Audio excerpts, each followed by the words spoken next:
just click.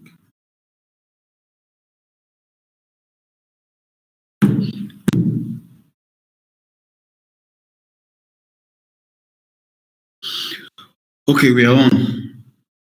So, good morning, ladies and gentlemen. It's another day of the MSME Pop Conference 2023, and a dream again. That's the theme, and we're looking at the assessing today. Yesterday we discussed about how you can NCR and the assessing through NCR, and today we have sessions with banks, and we don't have any time to waste. We have to start right away because we're having 4 banks today, and the first bank that will be engaging is our digital bank. PROSPA Bank. I know some of us, we know PROSPA Bank. I always talk about PROSPA Bank, but I know some people perhaps don't know. So today you have the opportunity to be meeting the representative of PROSPA Bank and hear what PROSPA Bank has for MSME. For PROSPA Bank is a bank for the business bank, that they have some support tools, management tools for businesses. I guess the representatives will talk about that. Apart from loans, not just loans, they have other things like bookkeeping. They'll be touching bookkeeping today. They have invoice and spending things. So let's welcome Mike Roland OBAT, the build partner PROSPA. It's taking the time, is going to be sharing with us what PROSPA has for NMSME. So, PROSPA, you're welcome.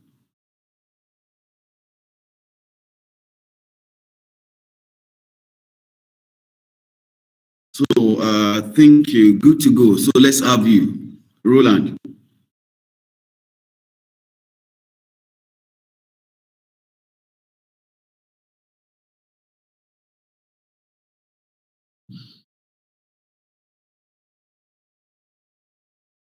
Okay.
All right, what moderator? Where's okay? Let's follow Roland up.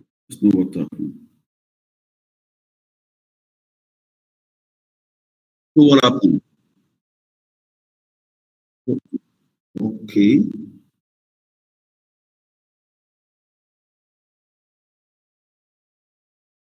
we're live, and he was in. What happened? It's probably his network.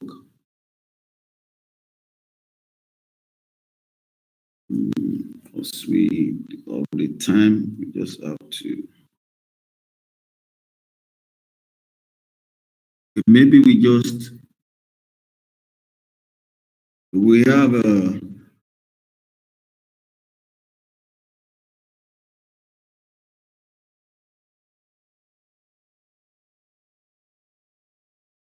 Because we want to make sure that okay. Let me talk to you.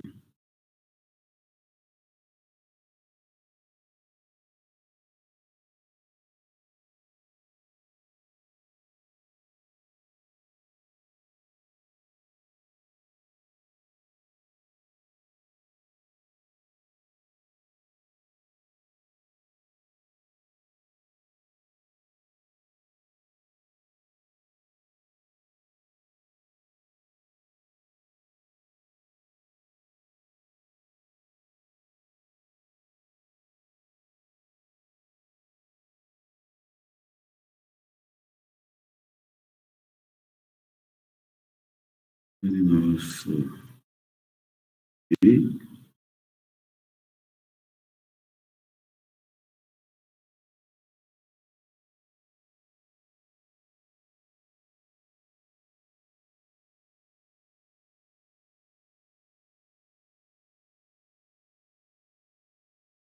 So any update on him?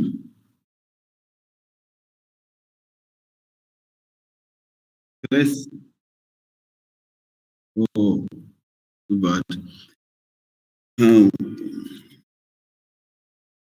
okay, please let's just. Okay, let's wait for him. Let's give him time.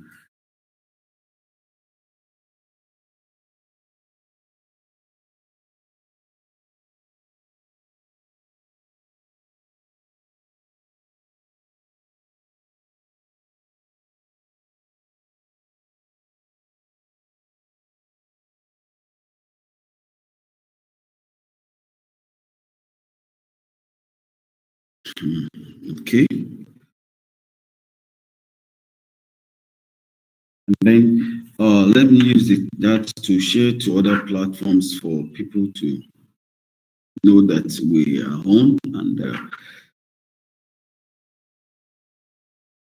so please let's maybe the who is the next speaker after PROSPA is which bank? Which bank is coming up after PROSPA?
sorry about that. I think we have Michael back. Are you set now? Yes, sir. I'm so sorry. I think I have some network issues here. I just got that fixed. Okay, so you have the floor because already waiting. All right, thank you very much. Once again, apologies. This has taken too over in your slide.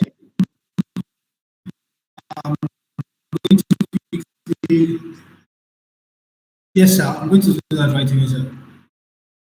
My screen now.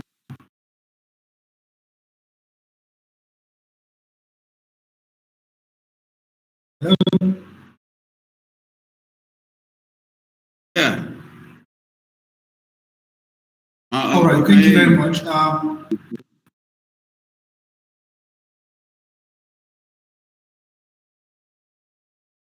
right.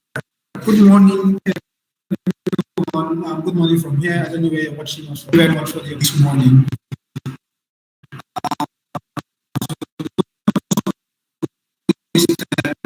The time is already fast spent. I would not want to waste too much of time. I will quickly my presentation. First of all, like already said, PROSPA, preventing here, a digital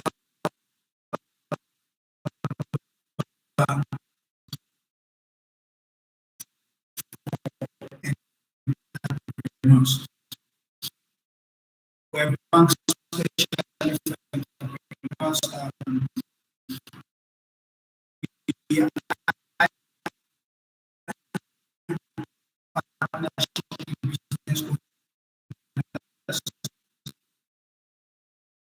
providing them with tools to help them to stand to scale their bank. The digital bank, the traditional banks that do not have the time for business owners. They only care about the bourgeois. So this is why PROSPA is here to bridge that gap.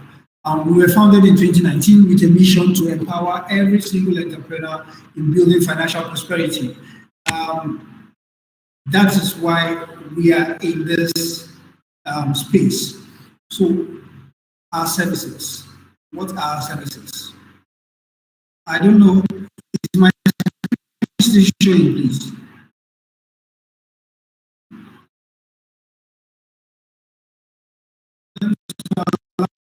Can you see my screen? It's like the screen stops showing. How much is it?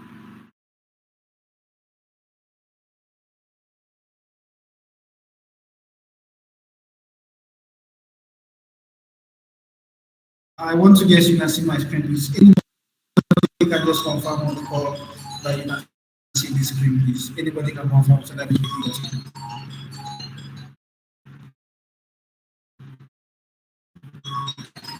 Mr. Sambal, Mr. Blessed, Mr.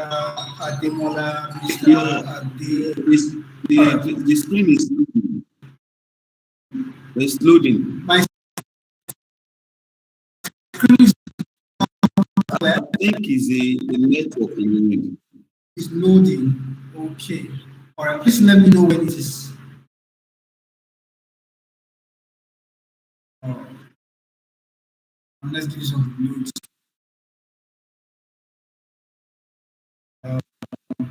Perfectly well.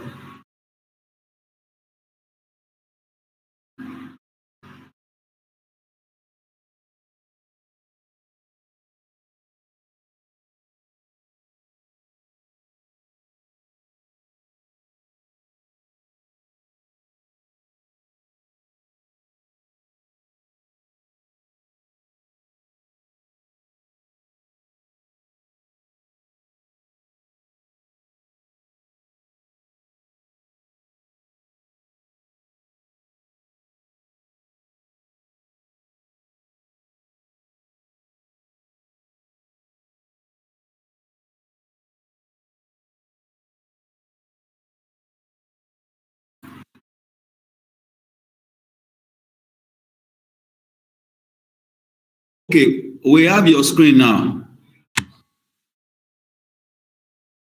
Wow. All right, bear with me.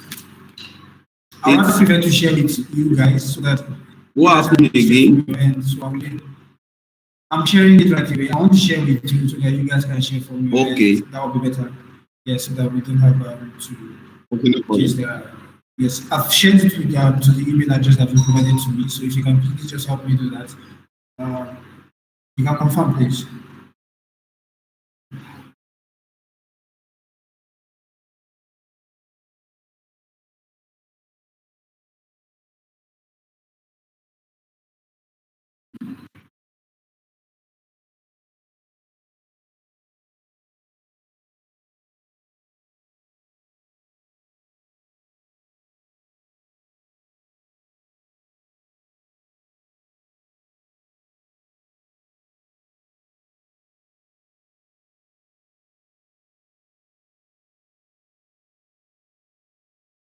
Is this shared? Is it on WhatsApp or right? I think your colleague. Okay, Market is bringing it. I think your colleague has seen it already. Okay, good. So I'll wait for him to share that.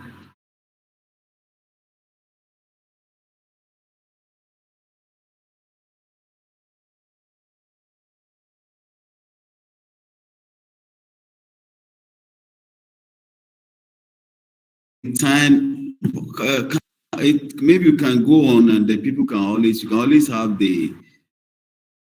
Okay. I'll always join with this because of the time. We need to cover Yes, yes.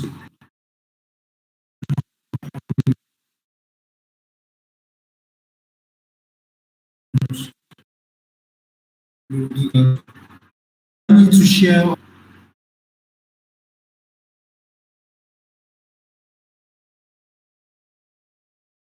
Or allow your colleague to share, please.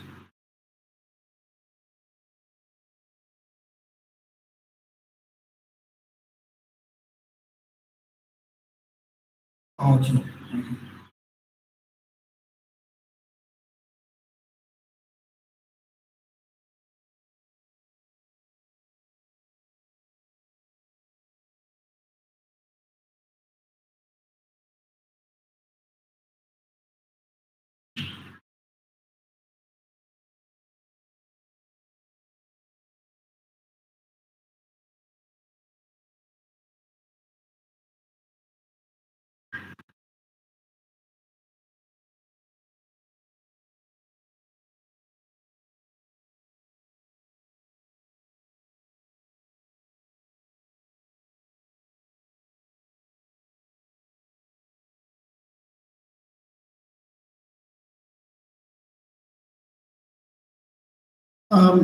Let me just quickly go ahead and then you share because of time.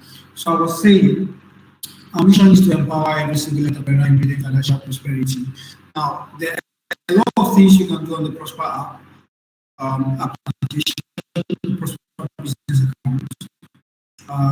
You can get an account, a business account in 5 minutes. If you have all the KYC documents that we need to open your account, we can help you open your account in 5 minutes from the comfort of your home. If you have downloaded the Prosper app either on the iOS store or the Apple store, that's Prosper Business Account. If you do not have a registered business, you can register the business with CSU. Just by downloading the app, and you can sign in with your email address and your password and just tell us what to help you register already. Now, like I said, there are a lot of things you can do on the Prosper app other than sending money and receiving money. You can create and send invoices to your customers. You can automate payments for salaries, for suppliers, for your clients on the Prosper app. So, for example, you pay salaries to your staff on the 15th, on the 19th, on the 20th, on the 30th of every month. All you need to do is to put in the information of the days you want to pay them, the time you want to pay them, and the amount you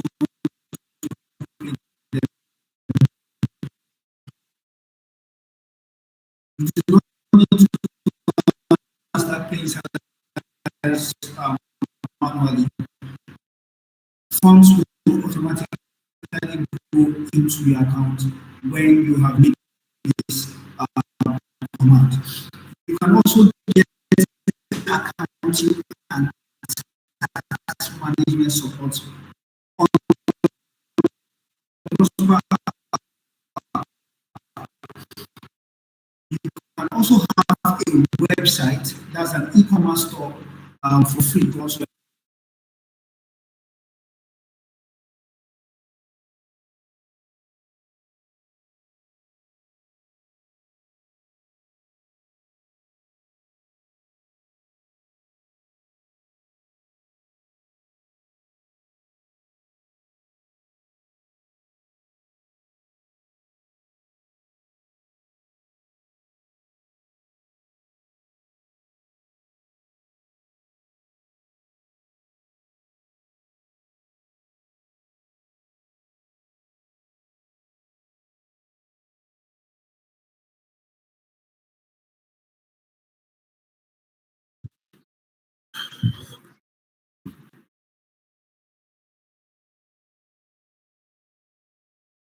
All right.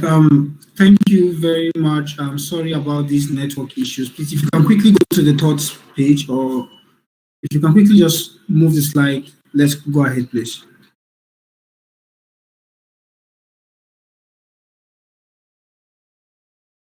Oh, I can't find any over here, sir. I don't know whether. No, sir, I can't find slide one, sir. It was only when I was presenting, I was seeing slide. Okay, I can see it now. I can see it now. Thank you very much. Thank you. Thank you very much. So quickly, not to waste too much of time. I just have about 15 minutes to get this done. So I was trying to explain that there are lots of things you can do on the PROSPA app than sending money and receiving money. Now you can open an account in 5 minutes. If you have all the KYC requirements, we will get an account ready for you so you can start making transfers. You can start making your transactions. I also stated that I don't know where I actually lost you guys, so I just want to just start again. So you can send invoices apart from sending money and receiving money. Now, if you open this account on PROSPA, you can start sending money and receiving money in just immediately. Immediately the account is approved. You can send money to all Nigerian banks and receive money from all Nigerian banks. You can create invoices. Now, all these things I'm explaining right now, they are all free of charge. We do not charge for transfers. We do not charge for any of these features that I'm going to be explaining right away. So number one, you can send invoices and receive and also create and send invoices to your customers so they can pay into your account free of charge. You can automate payments for salaries, for payrolls, for your staff, and all that. You can do all of this on the PROSPA app free of charge. And you can also have access to accounting and tax management support on the PROSPA application. You can also have an e-commerce store, which is a web store. The same way Konga works, the same way Jumia works. You also have access to that on the PROSPA app, where you're able to display your goods and your services, and people are able to patronize you, and they pay you directly from that your store, and you get credited into your PROSPA app, and now you can use the service also free of charge. You can also stay on track with easy to use budget and revenue tracking tool. So we have what we call the budgeting and revenue tracking tool, where you are able to set revenue targets for yourself daily, weekly, monthly, and you can also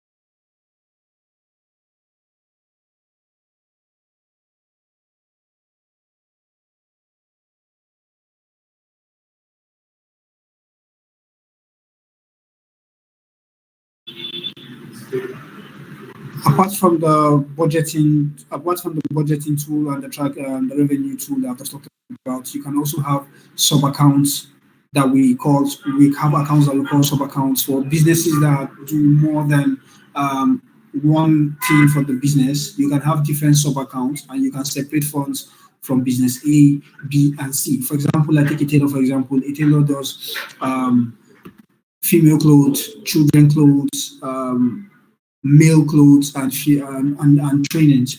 So you don't want to mix funds for male clothes and you don't want into female clothes.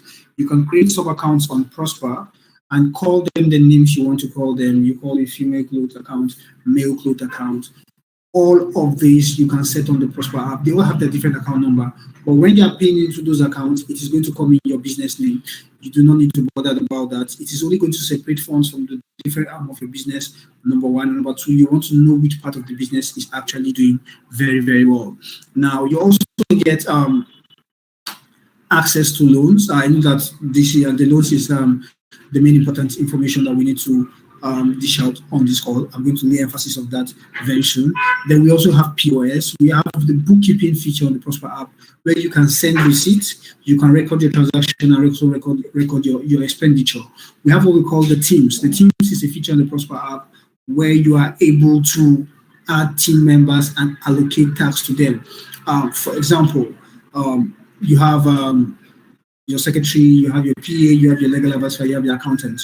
You can add them on the Prosper app and assign tasks to them. You can say, hey, Michael, you take care of the transfers.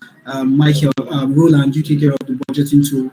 Solomon, you take care of the budgeting. You take care of the bookkeeping. Now, if you assign all these tasks to them, they will be able to carry out these tasks autonomously. But when it comes to transfers, you have to authorize the transfers before they are able to make the transfers. Now that's for the team feature. We also have integrations where you can integrate the accounting apps on the Prosper app, like the bookkeeping feature, the QuickBooks, Sage, and Wave app. You can integrate on the Prosper app. And finally, you can have switch accounts. Now, the switch account feature on the Prosper app is a feature where you can be able to operate more than one business on the Prosper app. For example, you open a personal account, which is a freelance account. You have a business account, Michael and Sons. You also have another account, Michael Automobiles. You can operate all accounts, even if you have 5 of them, you have 6 of them, or you have 10 of them.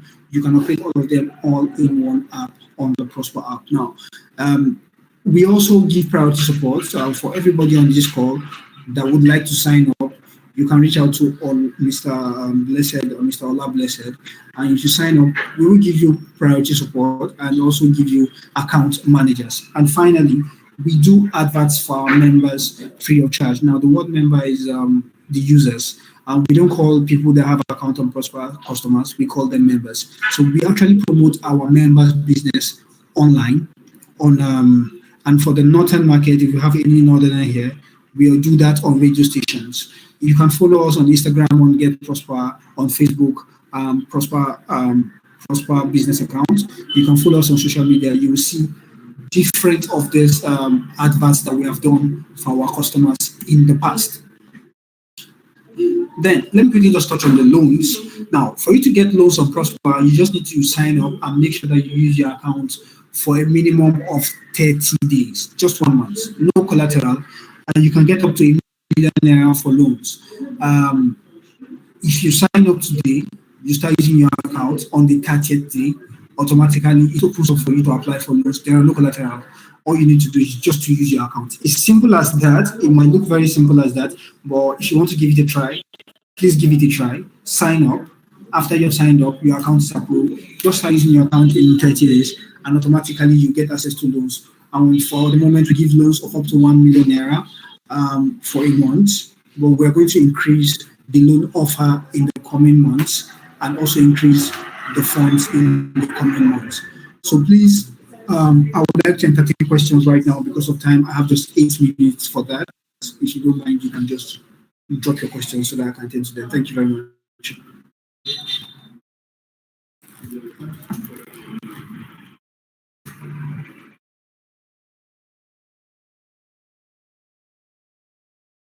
Hello, Mr. Blessed. I hope you can all hear me. If you have any questions, please, you can just please ask your questions so that we can quickly jump into it.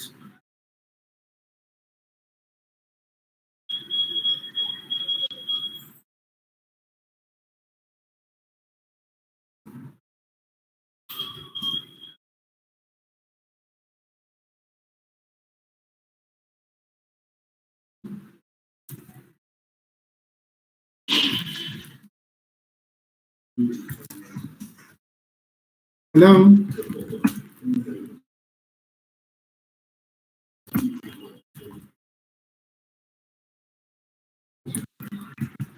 Please, can you all hear me, please? I'd like to entertain questions before it's time, please. Okay, sir. Thank you very much.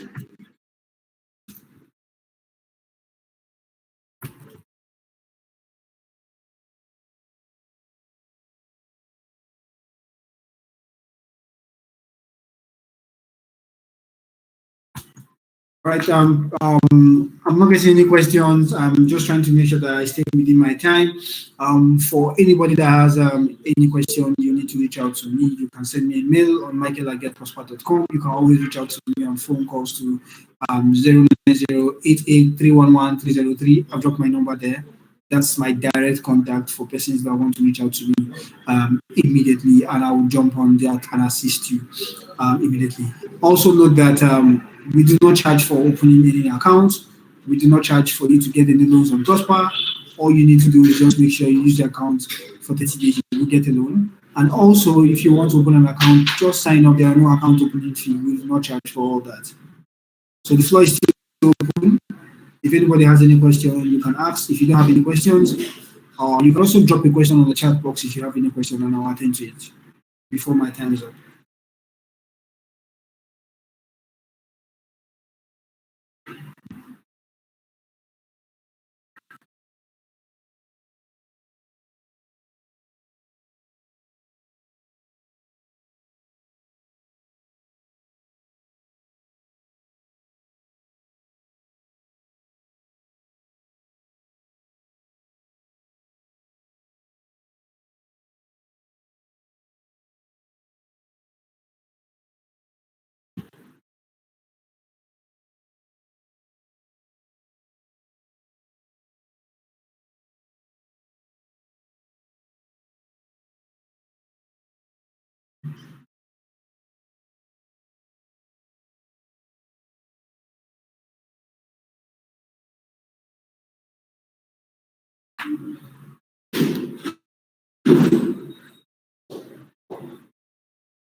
So the network is so bad from Michael's end, and that is very disturbing. Yeah, apologies for that. It's really very not intentional. It's really, really not intentional.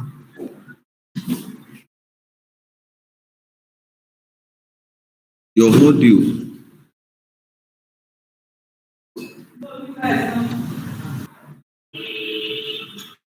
Yeah, can you hear me? No, we can't hear you. We don't have your audio. Or maybe I'm just thinking. So you mute. I'm actually not on mute. I'm not on mute, sir. I'm not on mute. I don't know if you can hear me now. Can you hear me now? I'm actually not on mute. If you can hear me, please. Okay, Mr. Samuel, we can't hear Roland. Please help check from your hand. Yes, I can hear everybody clean and clear. I can also hear you guys. I can hear you. I don't know why some persons are not hearing me, but I can hear you clean and clear.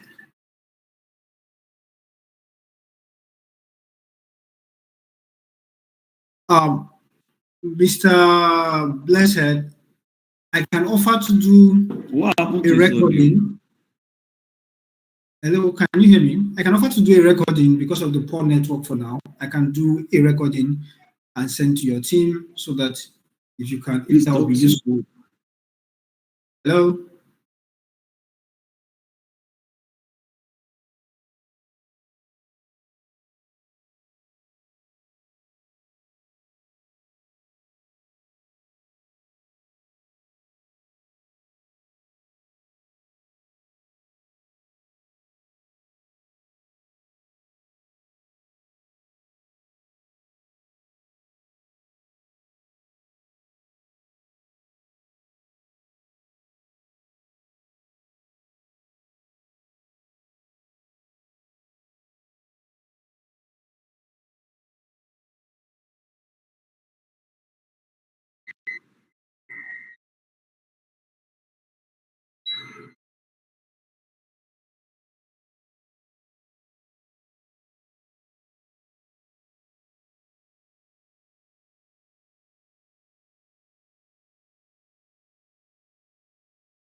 So I was trying to make a point earlier on. If it means that I need to do a recording, I don't mind. I can do that recording and provide the team with the information of the recordings that I would offer to do, should in case this is not clear enough. Sincere apologies for the network issues. It's very not intentional.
Hello.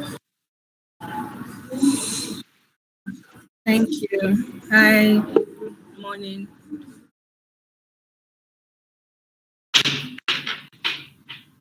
Glad to be here.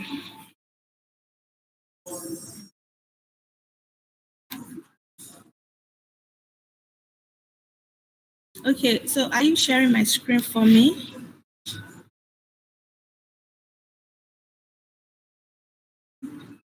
I I have. I did last night. Yes. Abiodun Moloja. Okay. All right.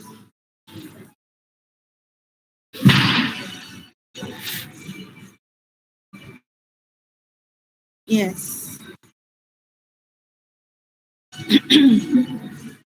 So please let me know when to start.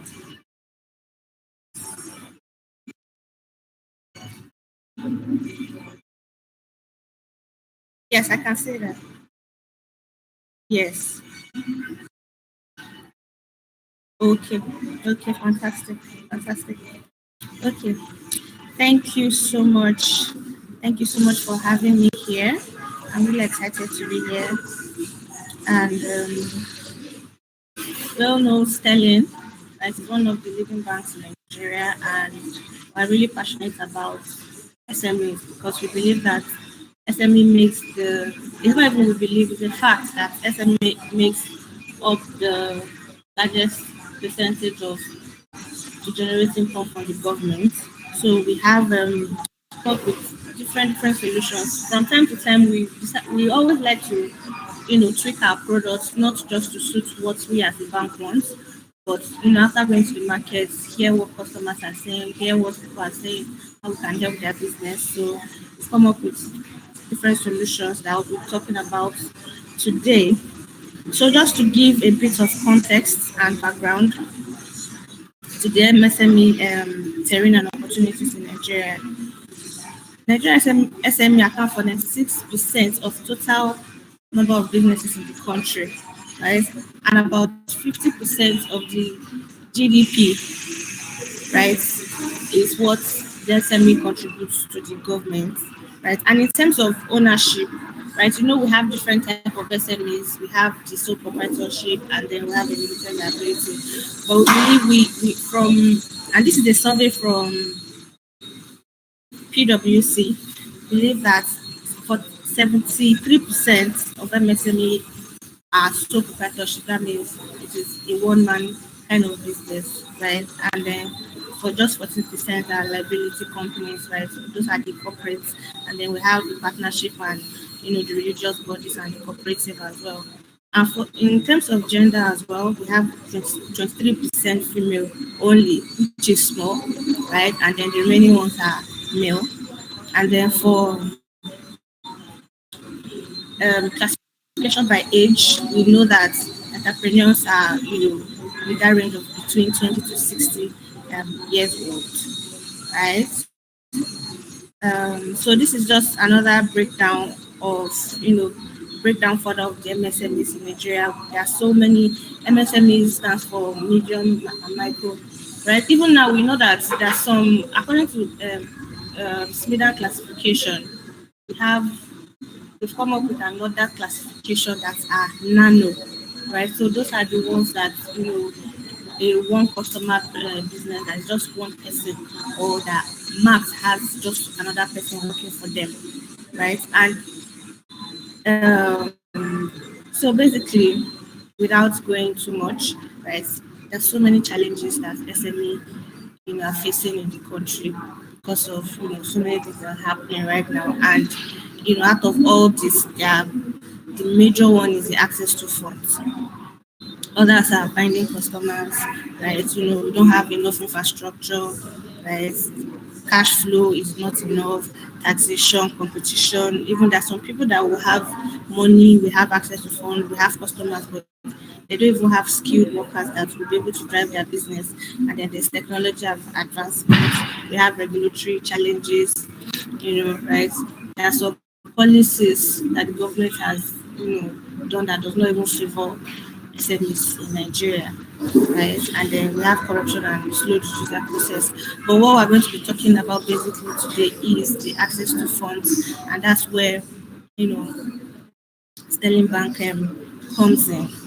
So basically, we have 5 products, right, that support SMEs in Nigeria, depending on what it is that your business is, right? For the first one, we have the business support facility, we have the lease finance, we have the contract finance, and these are the LPOs, the local purchase order, where you have orders from blue chip companies or governments to execute a contract, but you don't have money and then you need money to execute those, because it's when you've executed those contracts before you get paid. We have the revolving facility, which is the overdraft, right? And then we have the structured finance facility. So this is a tailor-made product for people in FMCG. Right? I'll go into it further when I'm speaking on the different types. So the first one is the business support facility.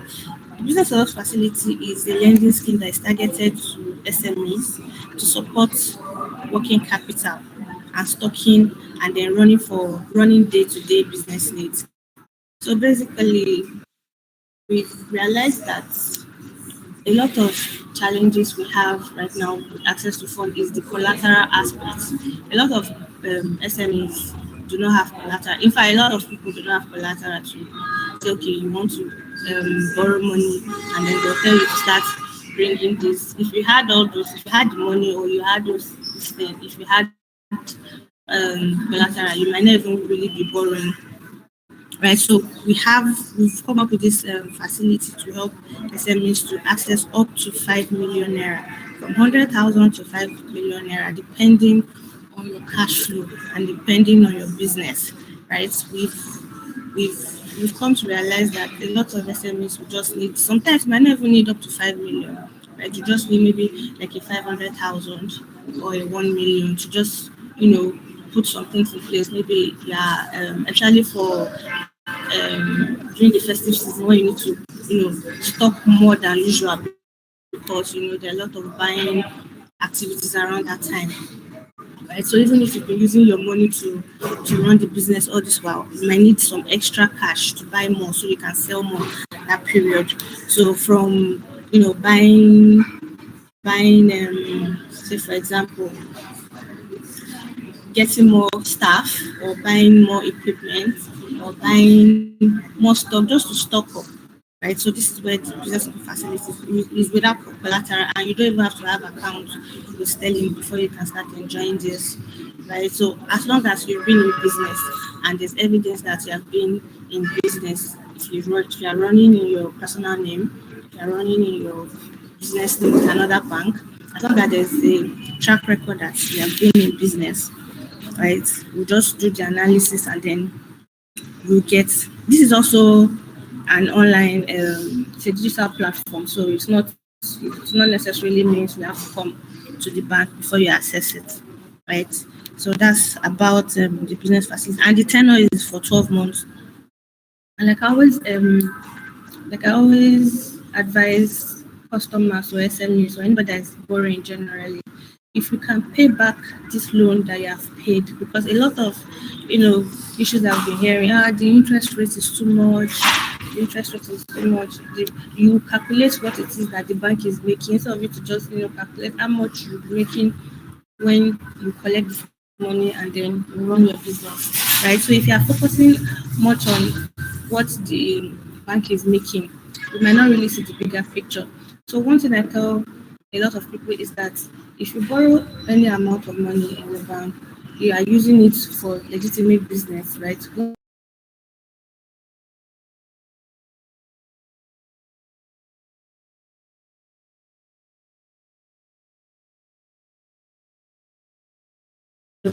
The higher the interest you pay. So if you have the ability to pay back in 12 months rates, and you can easily borrow again, right? So I feel like that's you save more cost and then you make more profits. So for the second facility type is the lease finance, right? So this lease or asset finance facility that we provide to businesses to buy equipment or assets that they'll be used for their business operations. So for example, you are in a tailoring business or you're in a photography business and then you want to buy, or you just have one and you want to buy another one, or maybe you have somebody working for you now and then you want to purchase another one, or the one you have is not up to standard, you want to purchase another one.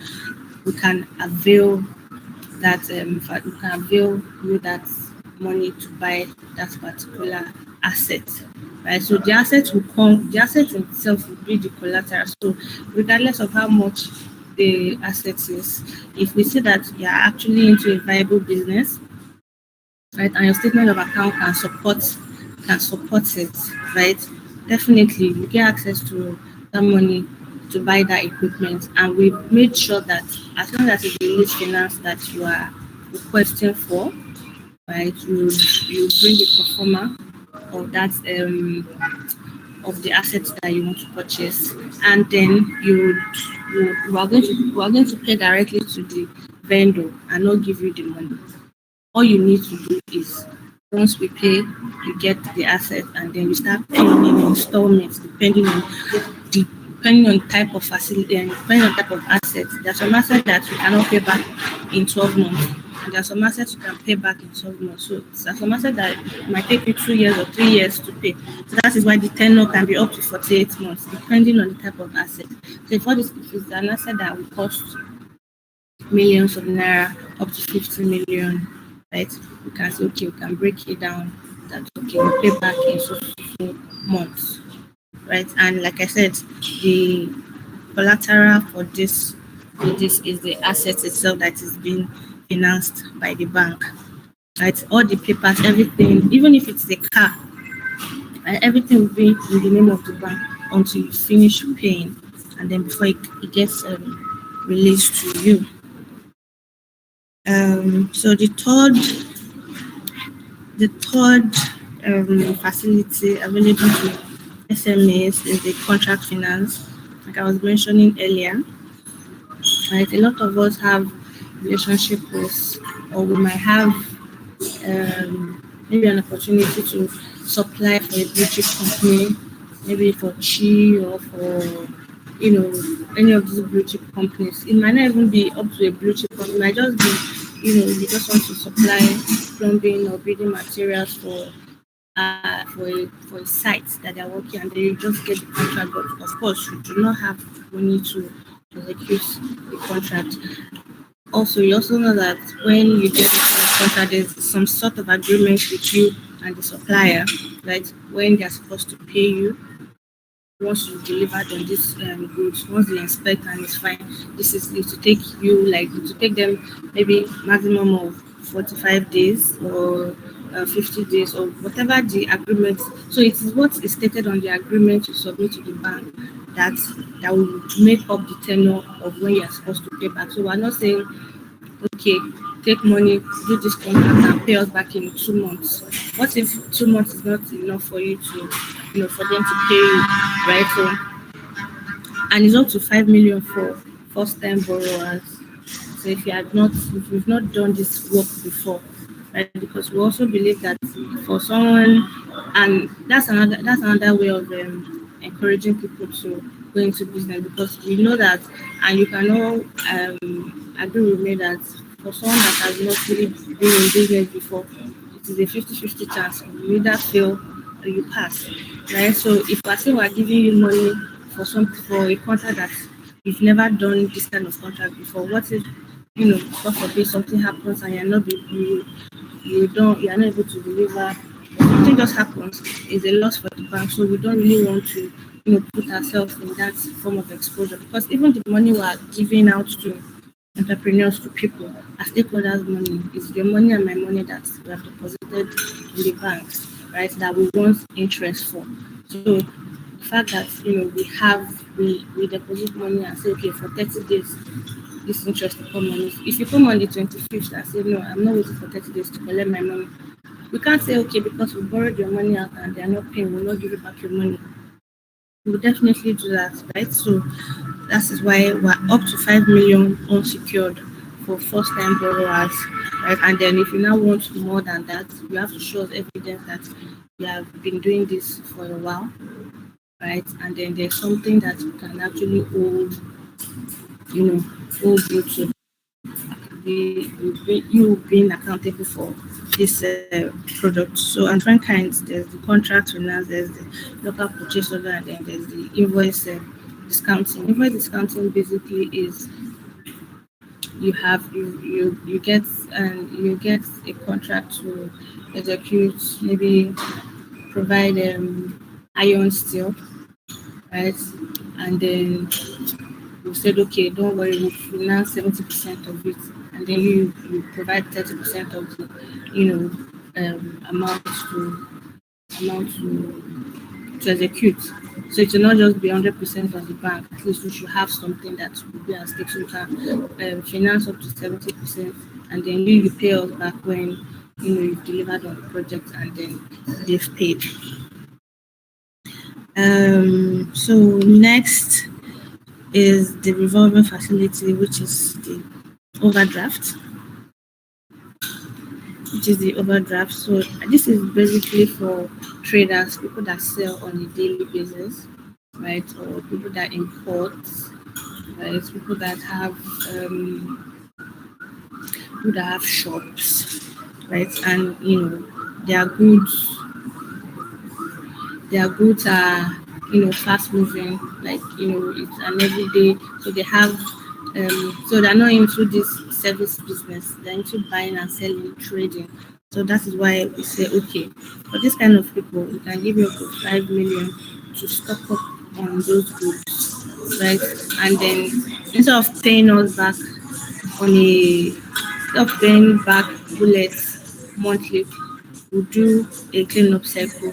So let me just explain what that means. So for example, we give you a 5 million to stock up, right? We expect that within that month, within 30 days, you would have cleaned up, you would have cleaned that facility up, meaning that what you have sold, what would have come into your account would be up to 5 million, right? Would be up to 5 million. So if you're a big person, if you're a big, maybe like a supermarket, right? People come in every day on a day-to-day, Monday to Sunday, right? So you're not paying that money back monthly. You're only paying the interest, and the interest on the facility will be the amount you utilize. So if you give it 5 million and then you decide to utilize just 1 million in that month, you're not going to pay interest on 5 million. You're going to pay interest on 1 million, and you're paying the interest on the number of days that you use the money for. So if you use the money for just 5 days and then that money goes back into your business, right? So it's just 5 days that you took out that money. That is how you pay the interest, calculated monthly. And then by the end of the 12 months or by the end of the 10 months, you now pay back the principal amount, which is 5 million that you have borrowed.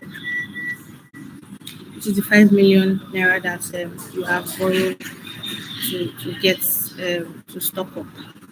So that is what the revolving facility is. The next one here is the distributorship finance facilities, DFF. So we came up with this product because we realized that we have different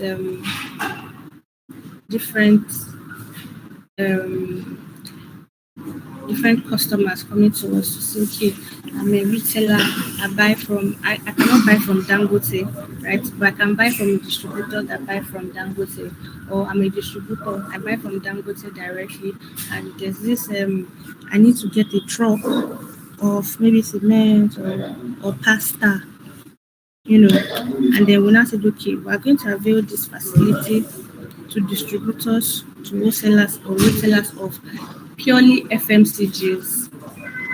So an FMCG means fast moving consumer goods. We know that every day people eat rice, every day people eat indomie, every day people eat spaghetti, every day people eat bread. All these fast moving food that an everyday food. Right, we said, okay, we can avail you up to 10 million naira unsecured, right, with a 30-day cleanup cycle, it's just like the revolving facility. But for that revolving facility, it's for any product that moves on a daily basis. But the only difference between this one and that one is just this is strictly FMCG, and the amount is higher here because what we consume every day, we consume FMCGs every day. There's no day we don't eat. There's no day we don't drink water or take drink, right? Or even parties, alcoholic drinks and the like. So there's no day we don't spend money on those things. So that is why the amount is slightly higher, because we believe that you sell more if you have a store where you sell food stuff, the beans, the spaghetti, and the indomie and the likes, and the sugar and the salt, right? There's no way you don't sell on a daily basis. So that is why the amount is higher. But the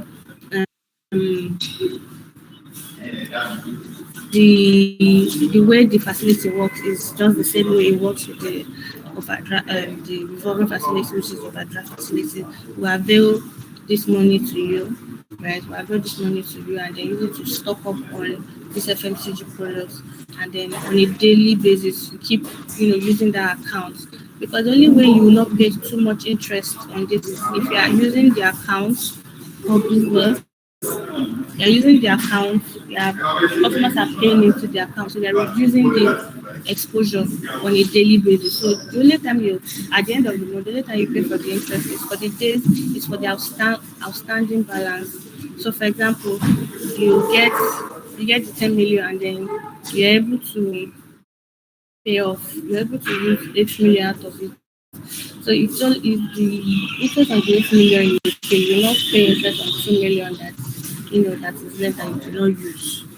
Right? So that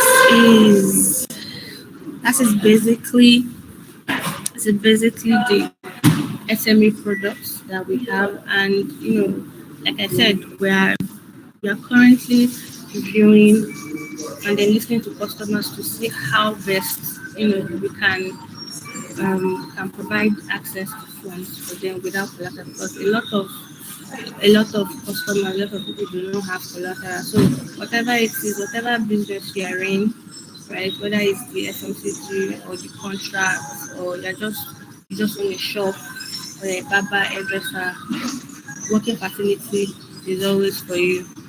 And without collateral, like I said, you don't really have to have an account with us before you have access to this. As long as you have an operating account with another bank, right? So that's our own pool strategy. That's our pool strategy. So immediately, of course, you need to be banking with the bank that gives you facility, right? So we don't just want you to come and open an account and say, just come and open an account, but what value are we adding to your life? What value are we adding into your business? Right? So if you have there are any questions, you need further inquiries, please you can always send a mail to hello@the-business-hub or SMEproduct@sterling.ng. Thank you so much for having me. Have a blessed day. Thank you. Thank you, Abiodun Omolaja. That was smart and great. Thank you for coming. So, please, if we have any question, I can read. I think she answered that. Do we need to have an account with a Sterling Bank to access this loan? I think you already have the answer. Said that no, you don't need to. Okay, so can we have other questions? So yesterday, please, if you have any question, kindly send your question. Let's ask the Sterling Bank representative. So yesterday we had session with the collateral registry, National Collateral Registry, the registrar, and there was a discussion around the matching fund with Sweden, Sterling. But we want to know Sterling Bank stand as regard the NCR stuff. Because we were told that we can enter any bank and ask if we can be able to access because like you said, the collateral is used for so many people, and there's no lending stuff. So can we have any information as to that? Sorry, I didn't get that. Should that to NCR?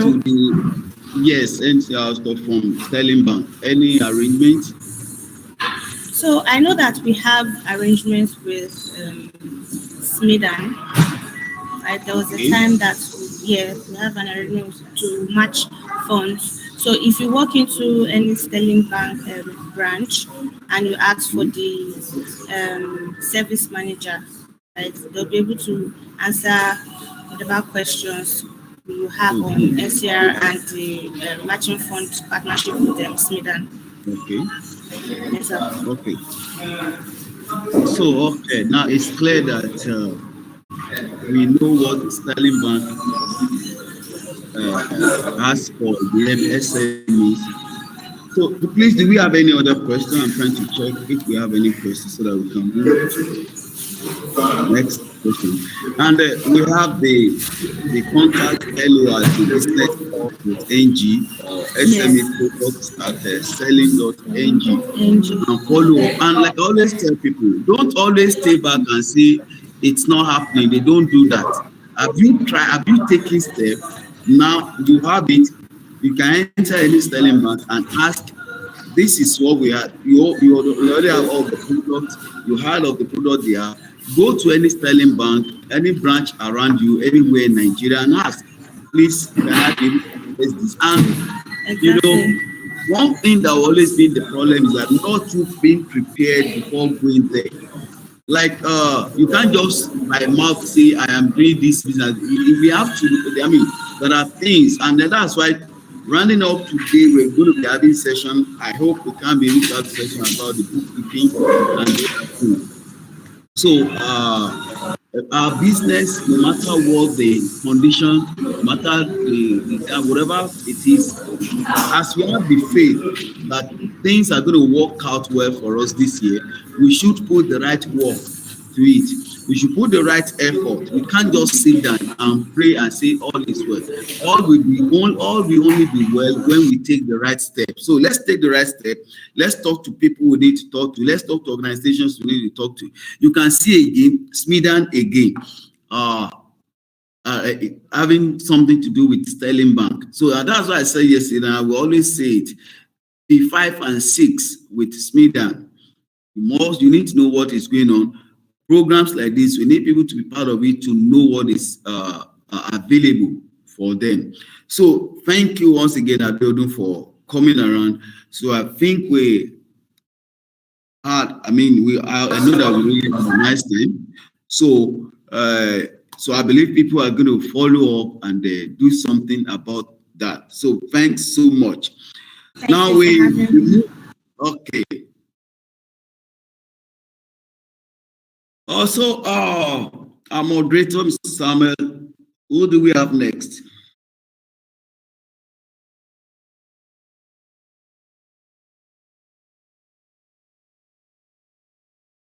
Okay.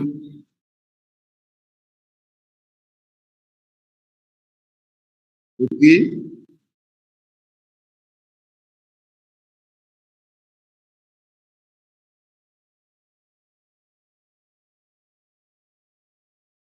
So we can, I think. So please, to all the participants, if you have any question, let's have your question. And like I said, there are people around us who need to know about this. Let's do them favor by sharing the links with them. I think this is what we can do to help ourselves. So we are supposed to have next, let me check our program. So on our program, to have WEMA Bank. Okay. So it means that because of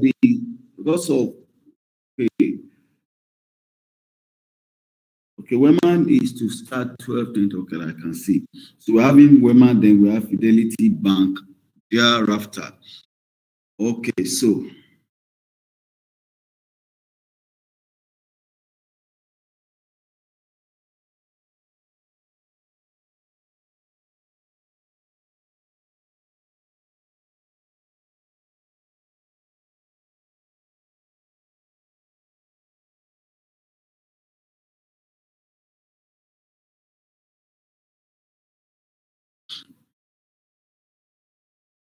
okay, WEMA. I think like we have to follow him up from so that I can enter.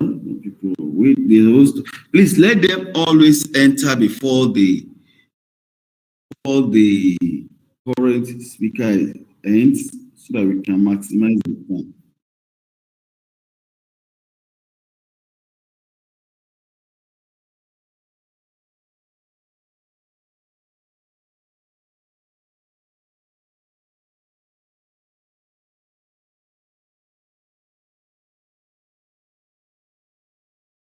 All right. While we wait for the WEMA Bank representative, I informed us that what we have this year from January to December for MSMEs They are actually, the year is loaded. And we decide to do this because we actually have the foresight of what is to come. Implementation is not a joke, and if you don't prepare yourself and position yourself as an SME, I won't say anything negative. So my advice to us, if you are representing any organization here, or you belong to any association, my advice is try to talk to them about what Empower Africa project is doing, and let's all work together. By the way, Michael dropped his phone contact. You can see we have Michael at getprospa.com, and the phone number is 09088311303. 09088311303. Michael at getprospa.com, and then for Sterling Bank, hello at thebusinesshub.ng, and the SME products at sterling.ng. That's for Sterling. And then, like I said, why the network couldn't allow for us to really hear some of the things that Michael was sharing, we use some of their tools, like they have you can raise invoice, can use their invoice platform, and then you can as well use their bookkeeper. They have bookkeeper. We have bookkeeper.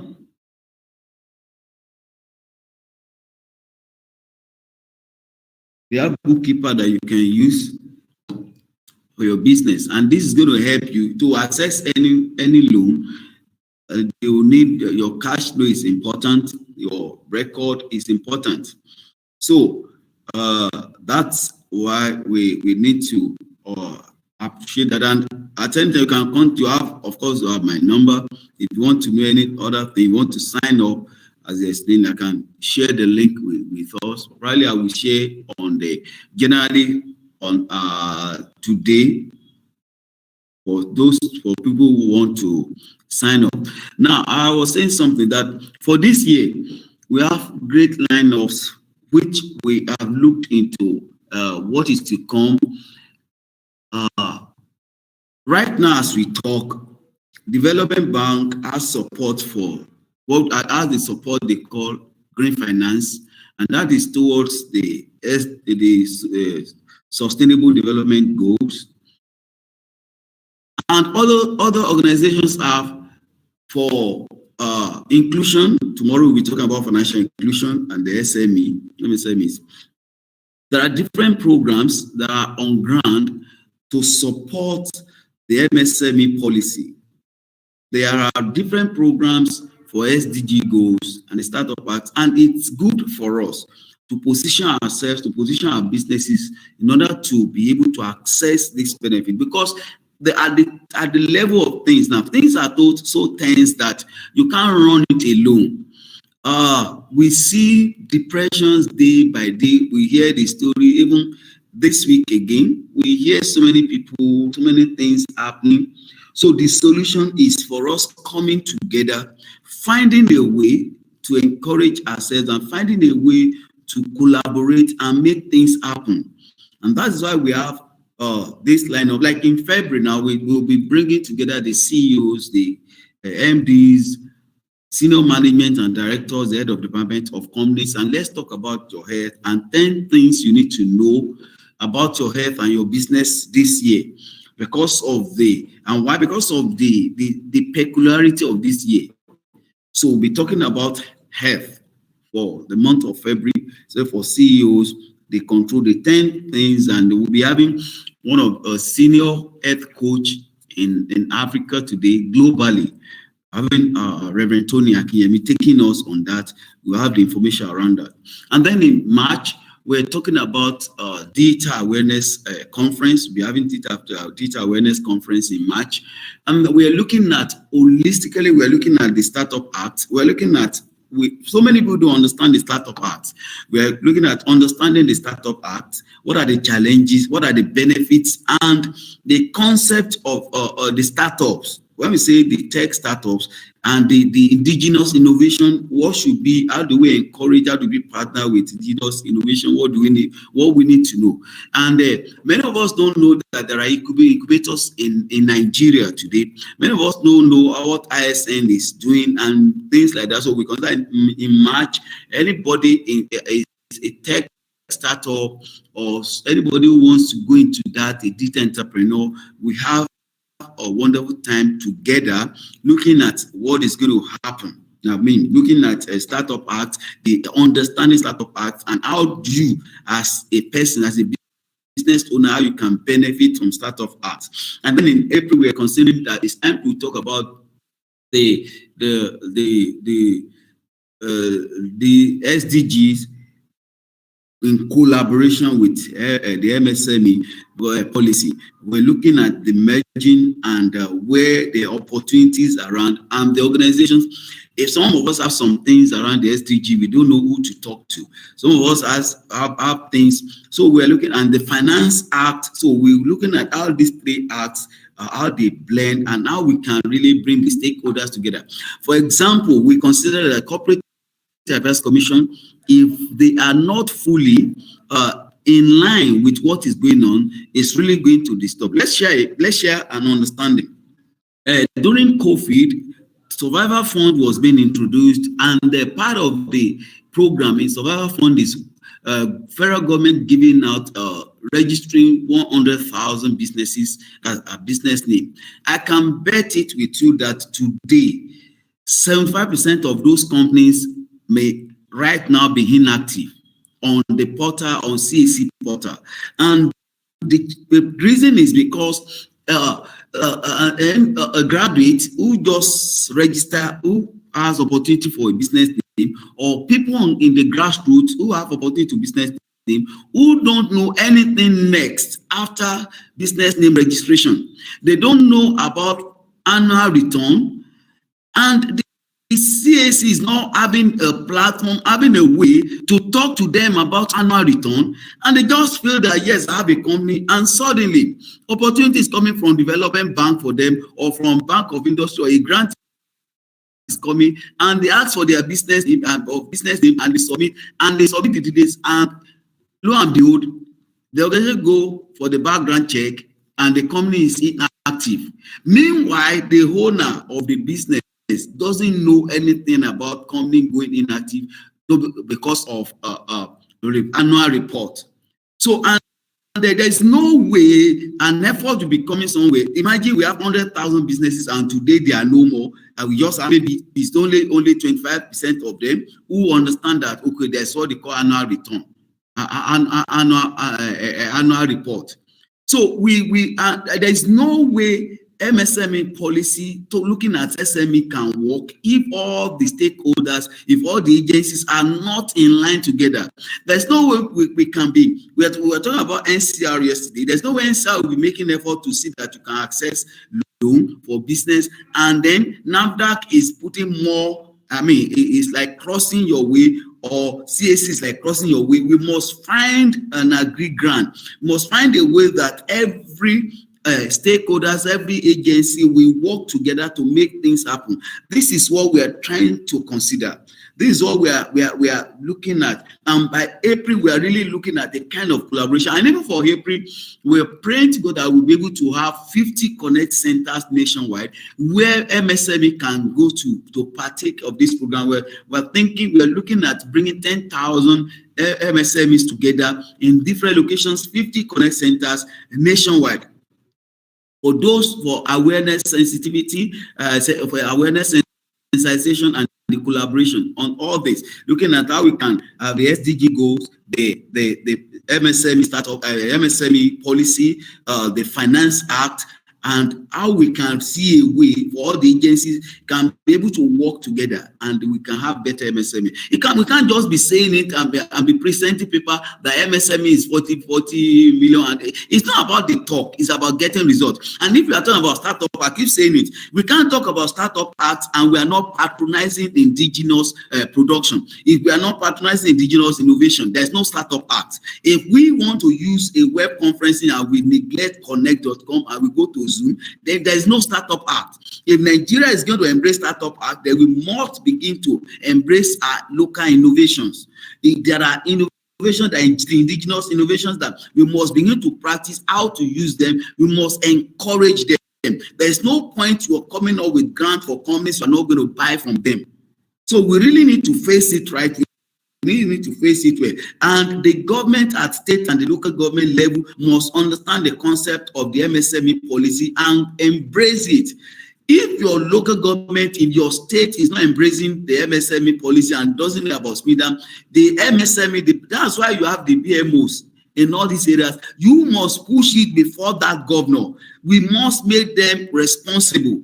And then the governments are coming in. We must make MSME constant before them. It must be constant. We can't. It's enough of just presenting paper without impact. And there has to be continuity. It's no more about the change of government. It's no more about a president is going another president. That should stop. There has to be continuity, especially for MSME.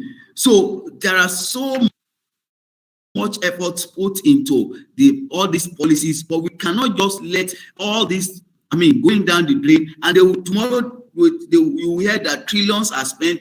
Where is the impact? So let's have the impact. Let's make things happen. So it's a collaboration. We have to come all together. We must voice out that Corporate Affairs Commission should always be part of all the efforts. Corporate Affairs Commission should have connection with SMEs, should know that they should be able to tell SMEs that, look, the MSME, these are the things, these are what we experience. We want them on with us, but we are not able to. We should know all this. So that's for April, at least, and so many things will be coming up. Right now, I'm sure we have Ololade to take us from, to take the next session. So let's give the floor to Ololade is representing WEMA Bank. Please, you can mute and you have the floor. Welcome, Ololade. Okay, good afternoon. Can you hear me? Good afternoon. Yeah, we can. Okay, good afternoon, everyone. Okay, my name is Ololade Adekunle from the WEMA Bank team.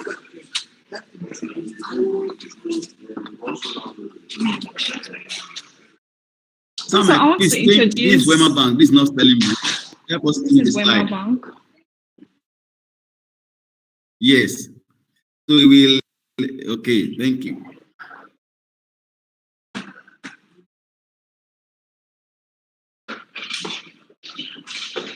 Let me know when I should start. Okay, you're good to go. Okay, so my name is Ololade from the WEMA Bank team. Have you sent I would like to introduce. I'm not sure if my colleague did. Henry was supposed to take this call, but he is in a meeting now. However, I'll just run through. Go ahead. Okay, so I'll just run through some of our products, our business products and before I go on, I would like to know the mix of the audience so as to know what I would be addressing to them. I want to know what kind of businesses they have. If you can just give me a brief so I can know how to address the audience.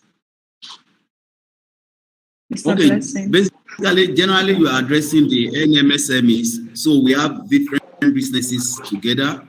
So it's generally, small, medium enterprise. So, and from different sectors, from different business sectors. Okay, thank you. All right. So it's an open program for MSMEs. Okay. All right, thank you. So at WEMA Bank, our approach to SMEs is quite strategic. It's usually tailored to their needs.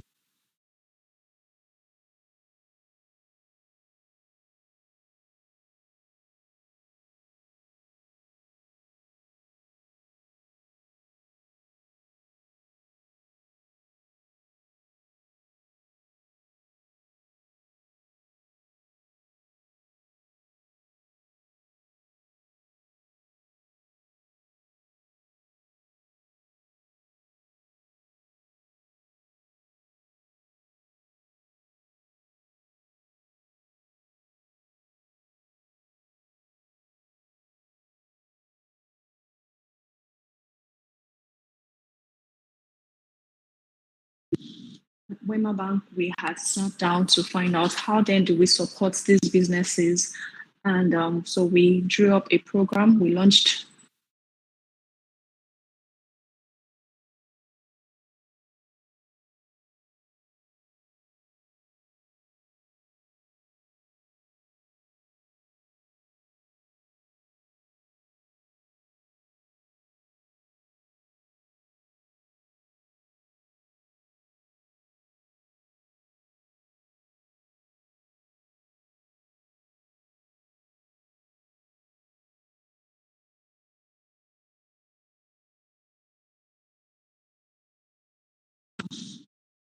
customer service.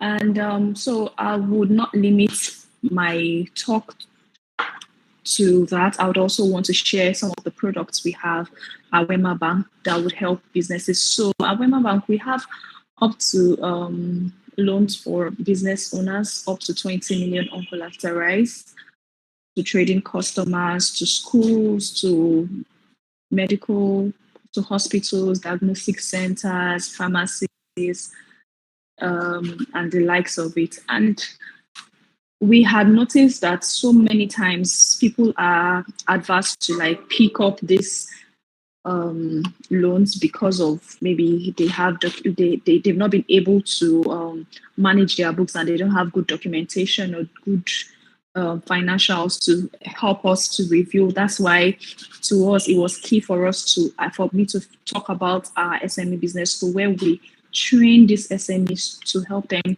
with their bookkeeping needs, to help them with their business needs, to put things in order so that when they approach banks and financial institutions, they are able to review and give them the right support they need. So I'll talk about our business support facility. Our business support facility is open to new to bank customers and already existing customers. So if you're not even a customer of WEMA Bank, you can as well walk down to the nearest branch and apply for the loan. We can get uncollateralized loan of up to 20 million for about 12 up to 12 months period at a very competitive rate. Just walk up. You can send us an email at smehelpdesk@wemabank.com if you need our support there, and we're ready to render that support. We also have loans to school owners like primary schools, crèches, primary, secondary, and even vocation schools. They can also access up to 20 million uncollateralized for a period of 12 months as well. So they can either decide to pay monthly or termly. It depends on the business case or their liquidity. We'll look at that and we're able to. And then we also have that for the pharma loan, that's to pharmacists. A pharmacist can be given up to 10 million naira for up to 12 months as well. These rates are very competitive, and we didn't also leave out the hospitals, the diagnostic centers, or the clinics out. And we also noticed that one of the major problems that we have as a country is the problem of power.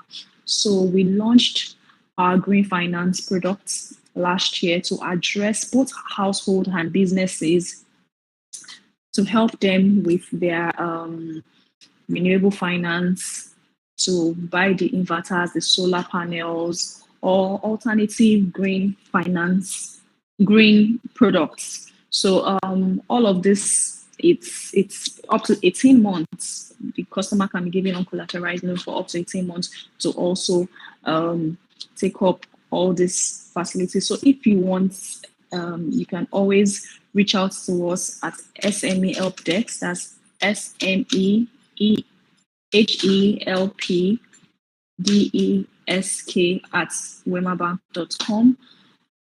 We can always, I know this was quite impromptu. I'm just leaving a meeting and my colleague asked that I come in. So I don't know, I couldn't share my presentation. It would have been better to also show you some of our offerings as I speak, but on top of my head, I just had to walk you through some of the products. And like I said, our approach to managing businesses or supporting SME is usually tailored, is bespoke. We do it case by case basis. So we look at the business and we look at what they need and we try as much as possible to support them. So we're trying to move the businesses from the nano to the micro, from the micro to the small, from the small to the business to the medium, to ensure that these businesses don't only live to make little profit, but also sustain as they navigate around these complex environments they have found themselves. So we ensure that we help the businesses to, even as infancy, say it's a startup, there are some programs and some supports that we even capacity building programs, our SME business school, newsletters, so many things that we support these businesses with to ensure that they operate in a good capacity and they are able to, in fact, we connect funders to founders. So if you're a founder, you can always come up to us, let us see what your business is, and then we connect you to people that are willing to invest in the business and, help the business to grow. So if you have any questions, if you have any inquiries, you can feel free to ask me now, or you reach out to us at SMEhelpdesk@wemabank.com. So that's it for now. Any questions or inquiries?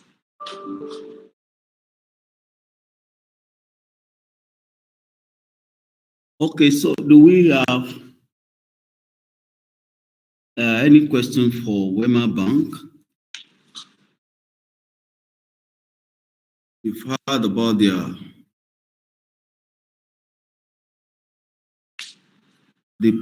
product. Because I always have general questions for all the banks, because we really want, when we say SME, when we talk about business, banks too, they are part of us. So we're in this together. And all has to function, all has to participate. So that was where we're looking at, we were thinking so much about something that don't always allow. There are two things that SMEs have issue with. One, the issue of the interest, and then the second one is about the collaterals. We really want to see how banks are responding to NCR. That was the reason why we started with that, the National Collateral Registry, because we have people with great businesses who have tested the business, but they need money to scale. And this year, businesses must scale. So is there something that WEMA Bank is doing in that regard? And what is the stand with the NCR for now? So we can have SME to be able to enter WEMA Bank and say, okay, there are some benefits for me that why WEMA Bank is still doing business and I'm patronizing WEMA Bank. There are benefits for me, at least a kind of leverage as regards NCR or any other one. And then people ask, do I need to have an account with you, running it before I can access any SME loans? So, Ololade. Okay, thank you very much for that. So, like I mentioned, for the most part, all the products I talked about are uncollateralized. That means the customer doesn't have to have any tangible collateral before they even access up to 20 million, and at a very competitive rate for up to 12 months. So I'm sure that is one of the best in the industry, or I would even say the best in the industry for now. And that why we decided to increase the limit is because of this whole issue of there are so many business owners that have what it takes. They have the potential. We can see that they've been doing their numbers over time and they are doing so well in it. And, they need that injection of additional capital. So we will not bore them or stress them to say, go and look for your land or go and look for a house or something. We know that they need that because even before you go through registering the property and all of those things, like you said, the NCR, it's maybe they just want to purchase something, working capital at the immediate. Before you know it, they would have lost out on the business deal because of the lengthy process. I'm not saying we don't have loans that are collateralized. Yes, we do. We have several other loans that are collateralized, but I'm even talking about the ones that require little or no collateral, or say comfort. There's no need for you to bring any legal mortgage or property or your shares. All we want to see is that this business has been doing good turnover over time. It's been consistent. We want to see records. And then you ask the question about, is it open to, do you have to be? Yes, it is open to new to bank customers. You don't have to be a WEMA bank customer before you approach us for these loans. Once you have been doing business for about 2 years, your books are intact. We just want to see your account statements from other banks for us to see that, okay, indeed, you have been doing business consistently, and we can see that, okay, there's comfort to know that if we inject this additional capital into your business, it will help you to move to the next level of your business. So we're ready to support wholeheartedly.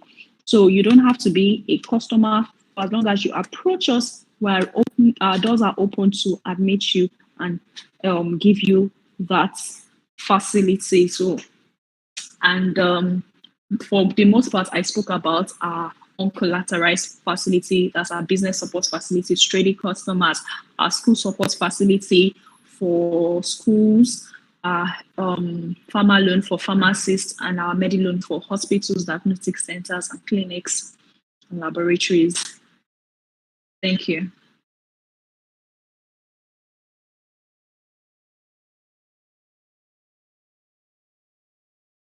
Mr. Blessed. Okay, so thanks so very much, everybody. Yeah, thanks. Any other questions? And then if we don't, and then let's have contact. Okay, people can enter any WEMA bank, or do they need to call any number or anything like that? No, you can, and you can go into any WEMA bank, and you can go into any WEMA bank office, and then you tell them what your business is, and then they would assist you. I'm trying to put our group mail in the chat box so that you can also reach us. Oh, that's good. If you need. Or you just give it to this collect and then put on the connect as a connect word, so you can put it up. Everybody will see it. So please, can you help us do that?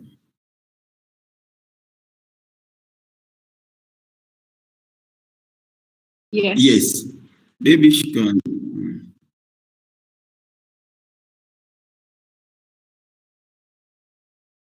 Okay. Okay. Good. Good. So, all right. It's been a wonderful time. We're trying to the Fidelity. Any information from them?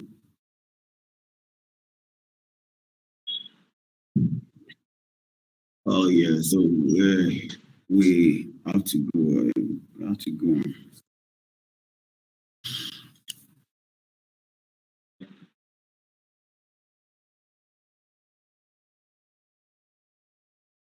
Okay. So why would we? Okay. Thanks so much. So let's have it up, Mr. Sam. So I want to try and the programs I was talking about, the programs we have. Okay, sorry, Ololade, there's a question here. Okay, go ahead. Yeah, let me just okay. Please, for farming loan, is there any days or months of grace before repayment start? Looking at the nature of business, for farming, perhaps gestation period. The gestation period, of course. So that's the question. Can you please answer? I say, please, farming loan, is there any days or months of grace before repayment start? Looking at the nature of business. So please answer that. Okay. Yes, there is a moratorium period where the customer is not expected to make repayments on a case-by-case basis, because there are several types of farming. You have the fish farming, you have the proper maybe maize or what have we kind of farmers. And so because of that, we have a dedicated desk at WEMA Bank that would visit the farm, and then would know what period of grace, that's the gestation period, the customer would require before they can start making profits or making turnover returns on that investment, and that they will be able to pay back the bank. So yes, there is a period being considered based on the kind of farming in question. Okay. Okay, so I think that's a good one. It is always good, and we are saying this. See, SMEs, they are not evil, and we appreciate that. I just know that we're all going to grow together. We must get to the point now that we stop accusing those social bank labeling. This is the time that we need to work with one spirit and fight together. With the spirit as African nations and as a nation, we've come to the time that we cannot be labeling ourselves. It's the time that a business person should understand that the banks are there to help and they are doing business. So meaning that if I'm taking anything from there, it's not for me to run away. It's for me to be sure that I mean, as a father, you give birth one day, your son, your daughter wants to become a banker. I mean, so if the banks are not running well, how would your children want to become banker? So these are the things we need to consider. So we should do a little to the right, a little to the left. Let's all have the positive spirit. We can make things happen. So we can make this happen. Thank you so much, Ololade, for your time. And like I said, let's all just be working together. And Sheyi Oluwadiran, thank you for that question. Let's not give up. We can make it. I will believe so much. It's not the time for depression. Let's talk to your friend. Things may be done, but we believe that this year is great for us. And I keep saying in Empower Africa Project, we know it's the year of the supernatural scaling and the multiple fold achievement. We can all make it happen. Just find a way. I mean, there is something for you in the implementations. There's something for you with all the policies going on, and tap in and let's make things happen. Thank you for coming. Thank you so much, Oladin. And I know that anytime we call, you can always be there. And yes, then please thank you for having me. All right. Yeah. So yeah. So I think we have the Fidelity representative in, Moshood Oyebanji Oyewole is in, and will be speaking on behalf of Fidelity, the plans, the products they have for SME. And without wasting time, let's welcome Moshood Oyebanji Oyewole from Fidelity Bank. Mr. Moshood, the floor is open over to you. What's the contact details of women in bank desk? We all please read. We have the SME help desk at wemabank.com, and then you already have the one for the Sterling Bank. So for any, of course, you always have my contact. We can always look at other things together. And like I said, for some of our programs, your organizations can decide to hold, like what we're looking like, that April program where we want to see organizations, groups that maybe you have your hall. Like we are doing this program like this. If you have your hall, you can host your people around there.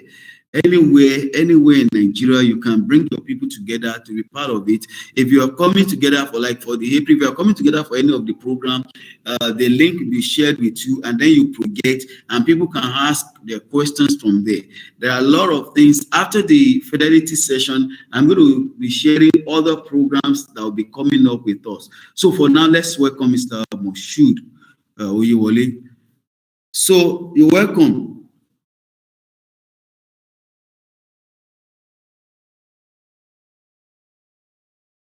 It's it's already in.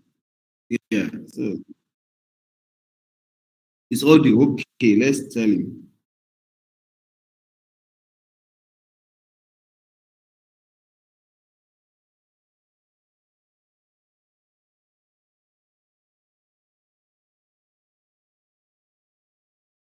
So he actually said he tried yesterday but couldn't enter. So okay, why? Let me. So please try get across and bring him up. So let's maximize the time. Let me see if I can use that to anyway the slide the programs coming up.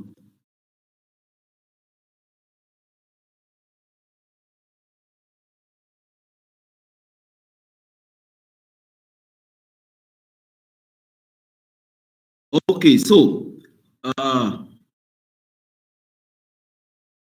why we wait for the fidelity rep?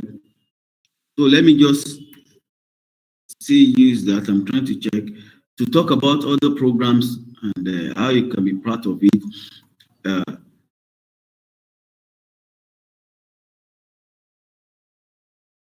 so I said in April we'll be having something to discuss around we hope to have that April the operation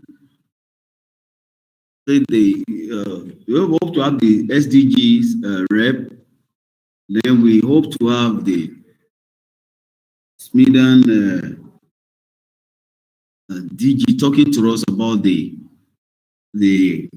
MSMEs, NMSMEs policy. Because we are looking at we want people to really understand what it's all about, and then as well. Okay, as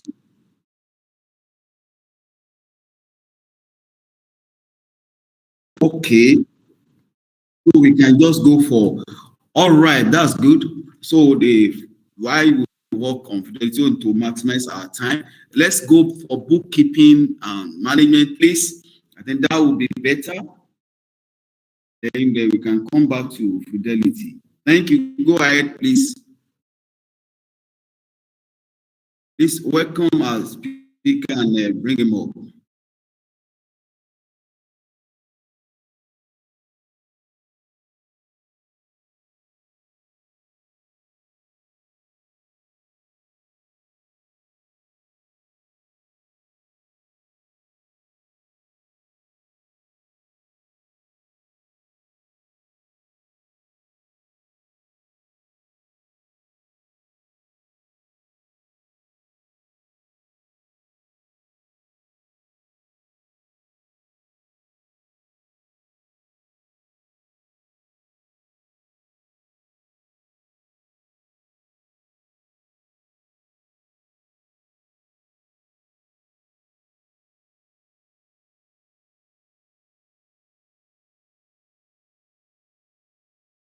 Sorry, do you have a slide? Okay, I think Moshood is in. Okay, so while we wait, I think Moshood. Okay, so let him go ahead. Why? So that we just maximize the time. So let Moshood in. All right, thank you.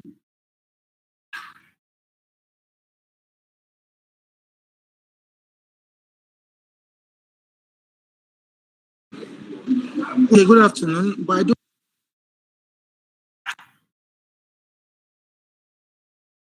Good afternoon. We can hear you.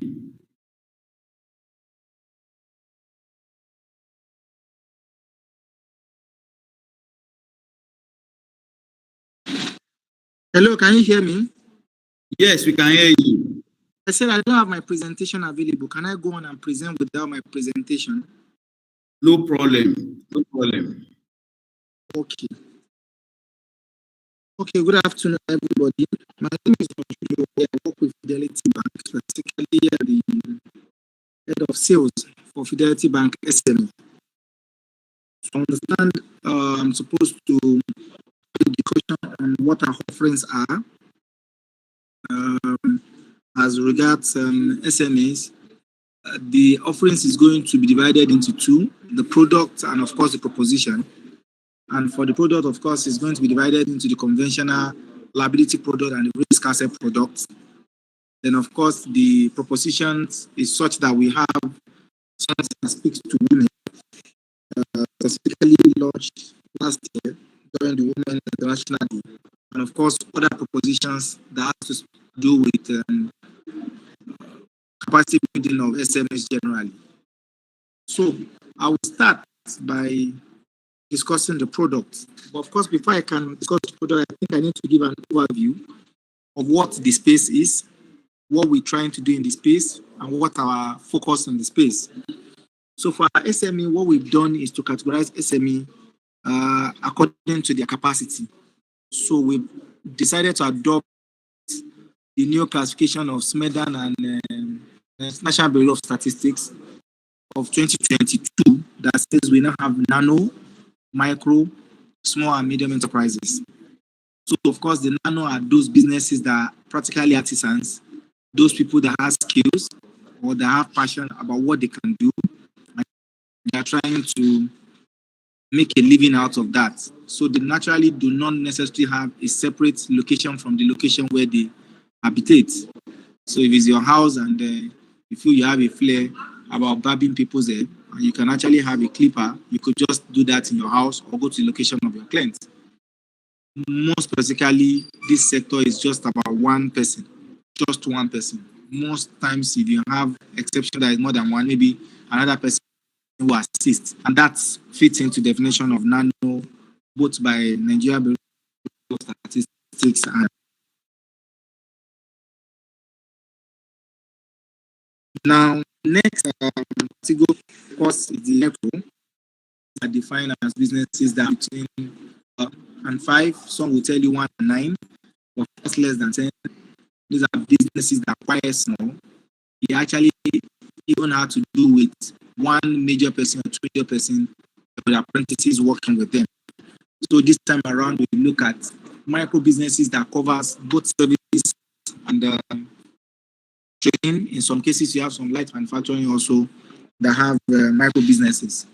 So you have between 2 and 9 people who set up businesses. And of course, the example of such also would actually look at maybe a woman who is selling food, maybe a small kiosk where they sell daily consumables, the one close around you in every locality.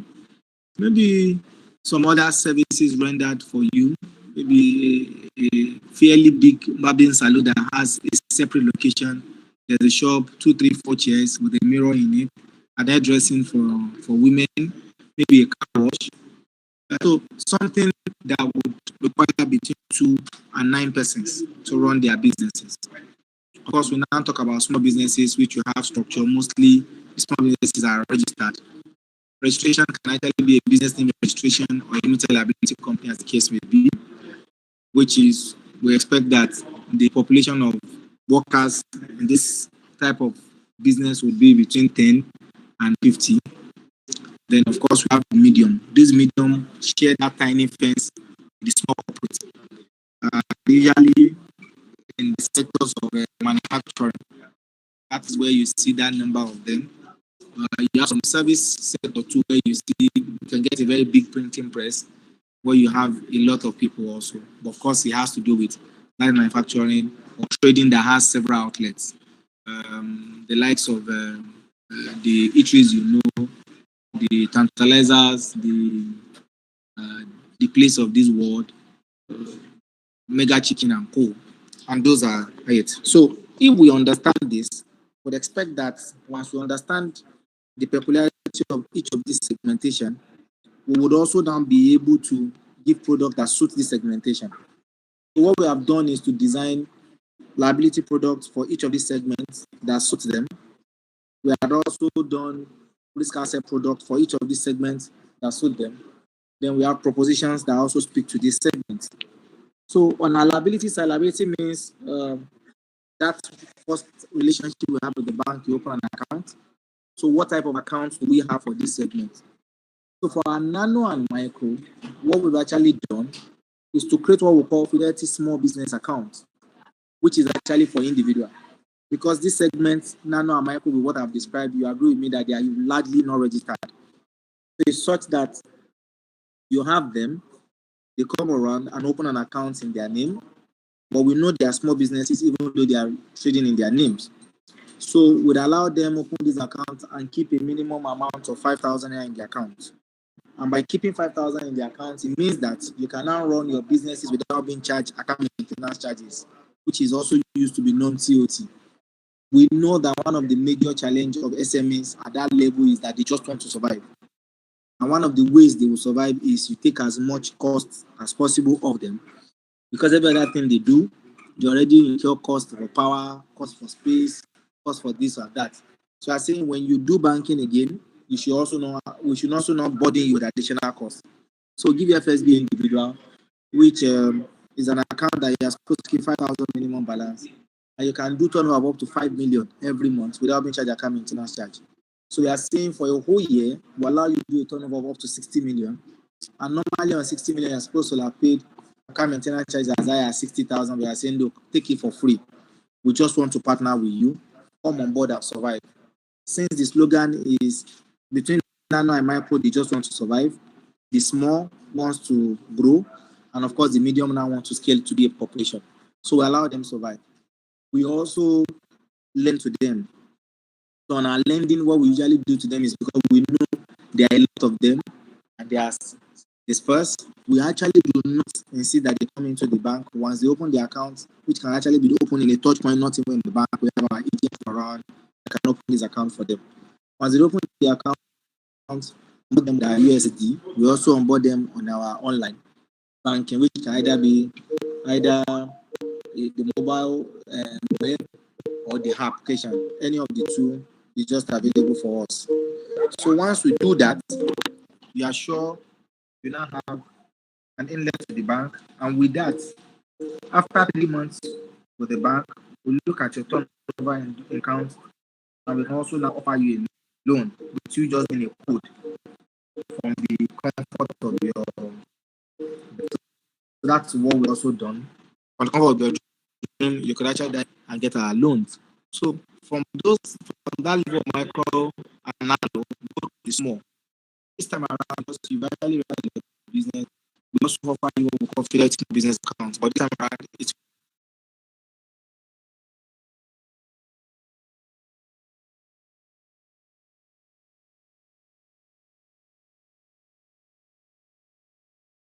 that already they have who are already there. So for those who have just started, I've just went from FSB individual to this FSB corporate. We allow them 10,000 minimum balance in the account, and with that, they can do it for up to 20 million monthly without being charged account maintenance charges. So if I say 20 million monthly, that means 240 million in a year. If you had done a turnover of 240 million monthly, you're supposed to have charged account maintenance about 204,000. But we're saying, look, let's support you. Let's work with you. Just your 20 million per month without being charged account maintenance charge, so that your business will continue to grow. If you've been there for a long time and discover that your turnover is now getting about 20 million in a month, would only ask you to increase your minimum balance in the account from 20,000 to 50,000. And once you do that, you are also allowed to do a turnover up to 50 million every month without being charged. So if you calculate 50 million every month also for 12 months, 100 million. So it means instead of us to have charged about 600,000 in a year, average of 50,000, we are also saying, take that, just continue to let your business grow. We hope we can support you. Now, for this category of people, we offer them both the loan product, that is our digital loan product where you dial code, or you can actually walk into any of our branches. We also pre-qualify you with the turnover on your account without you bringing any additional collateral. Give you up to 5 million naira without collateral. The 5 million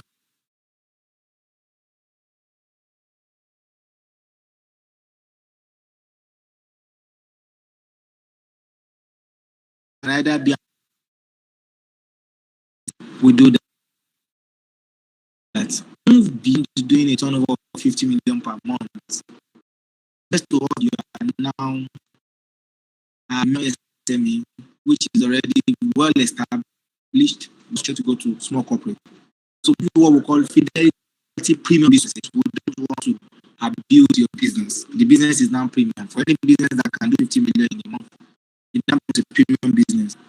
So how you do keep 100,000 in your account, 100 in your account, you can do it turnover up to 1 million without being charged account maintenance charge, which means we are allowing you to do turnover 1.2 million. You're supposed to charge you 1.2 million, but I say just do it for free.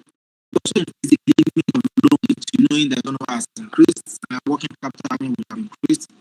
We give you up to 20 million, either as an overdraft. If it's an overdraft with 10 million, if it's 10 million, we give up to 20 million.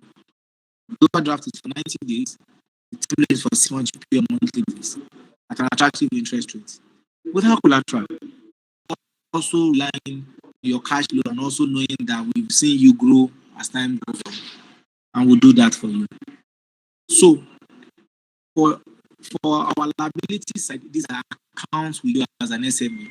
From the 5,000 when you're an individual to 10,000 when you just register, to 20,000 when you're getting big, 50,000 when we feel you are stronger, up to 100,000. And each of these comes with incentive of do your business without charge. So we offer our loan from the digital lending, which is for nano and micro, to digital and the physical lending, which is for small, and of course the physical lending, which is for medium. And the medium where collateral is available will also extend you funding from our development partners, DBN, that's Development Bank of Nigeria, Bank Industry, BOI, African Development Bank. These are loans that are a little cheaper because of course they are collateralized, so our risk is a little bit reduced. And the proposition will understand the fact that as much as we want to give a level playing ground, the women are usually looking at the access they have to the market, being able to provide the home tours and costs amount of business. So there are some things we do for them. For all interest we offer for our loan, we give them 1% lower. So I'm giving an interest of 25, I'll give a woman 24 to support. We also from time to time train them on keeping financial keeping financial management.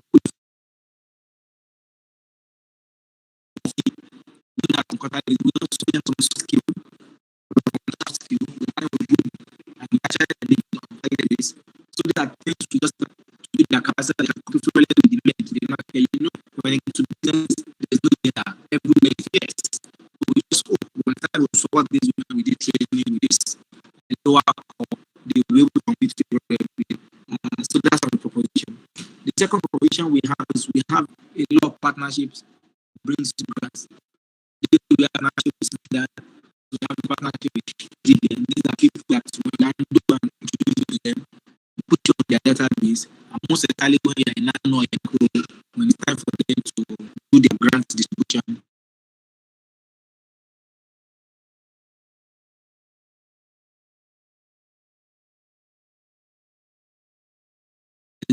We feel that you need grant. We're working with states like Lagos State employment where you have a loan and the loan goes and we can see that the reason is not your negligence, will also support you for them to take a part of it. This in brief is what we have. I will do so that I can actually explain what the questions that are coming up.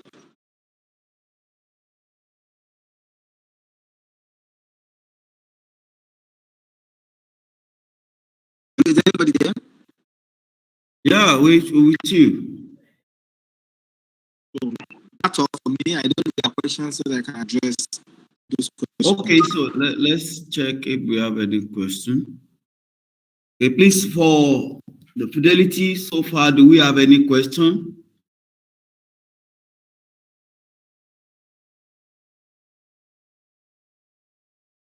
We don't have any question here for now. Please kindly send your question. Let's know.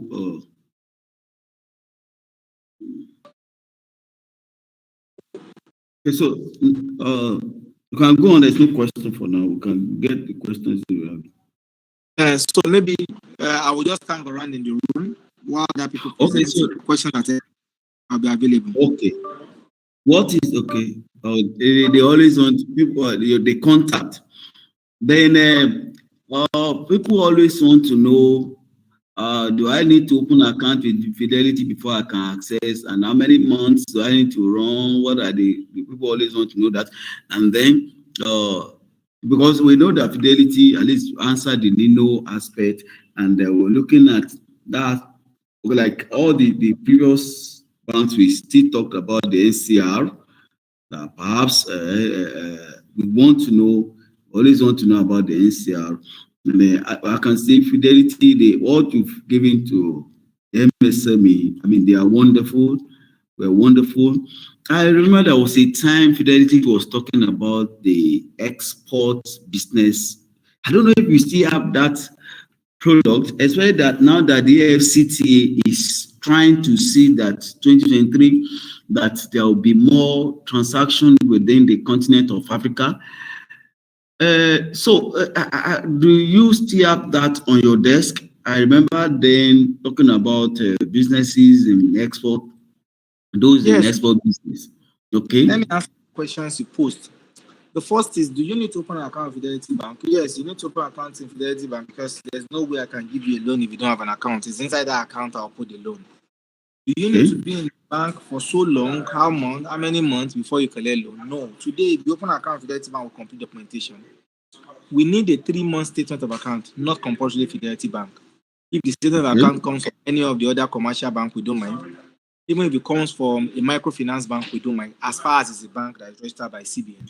If you can give us a statement of account that we can verify that this statement of account is real, we'll use that basis of statement of account to assess you for loan and we'll give you loan. So that's what we do.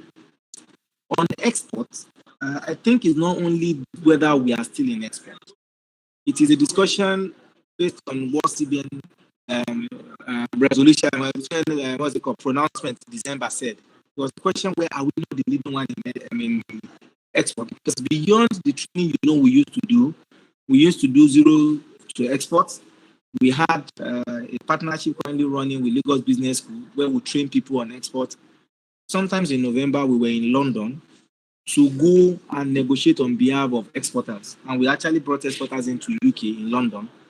So today I can assure you that if you are actually exporting yam to London today, they've actually reduced the tariff of your yam from Nigeria across your Fidelity Bank.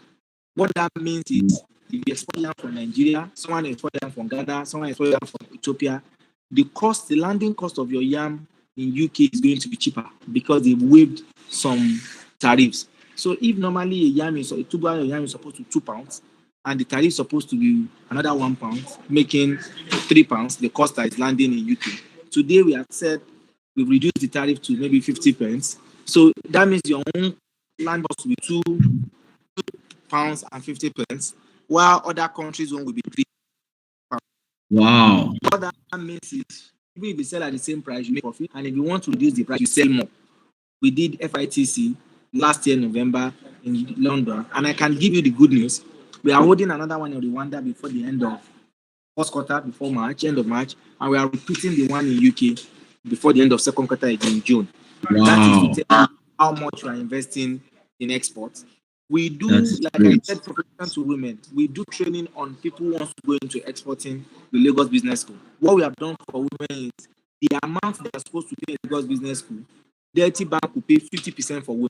So if you fix it at 100,000 and men are paying 100, Fidelity Bank will pay 50,000 for women and they just pay 50,000. That is also to tell you how much we are ready to encourage people in export, especially the women, to supplement. That's great. That's great. So these are things that you could actually access on our website, www.fidelitybank.ng. My email address, I'll draw my phone number so that you can reach me and I can direct appropriate people you can reach out. So those are things we offer today. And exactly, we need to do them. We are also coming out with a platform anytime soon before the end of the month to help SMEs. Now with the new policy of CBN of the maximum amount you can withdraw. So we are trying to look for collection platforms where you can collect money, and on those same collection platforms, you can actually make payments to your suppliers, your vendors who supply you, so that it makes it easy and it does not catch up with you. So those are the things we do.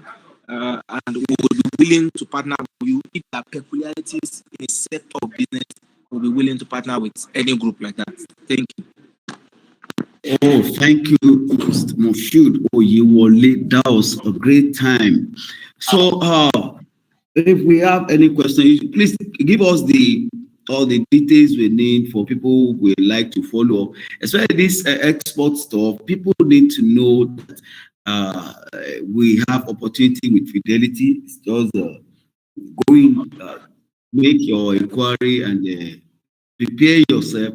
But one thing is that most time I discover that people complain of no support, but when you move closer, you discover that they have not prepared themselves with that opportunity.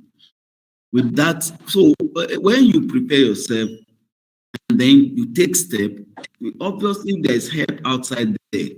I mean, about this export stuff. I mean, that's a laudable one. That we need to give that credit to Fidelity for that, as we so much appreciate. And I just believe that we have all it takes to be great as a nation, as a continent. We have all it takes to be great. We are not supposed to be the dumping ground.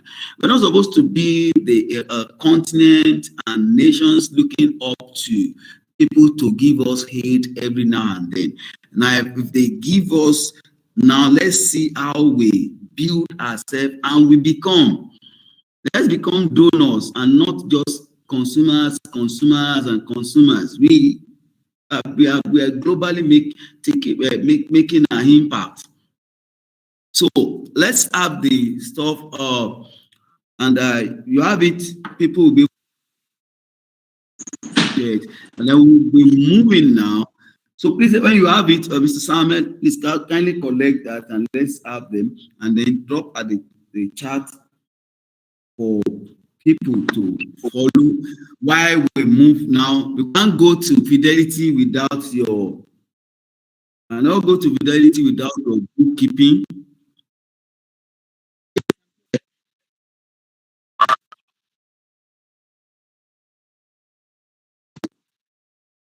How about that? Okay.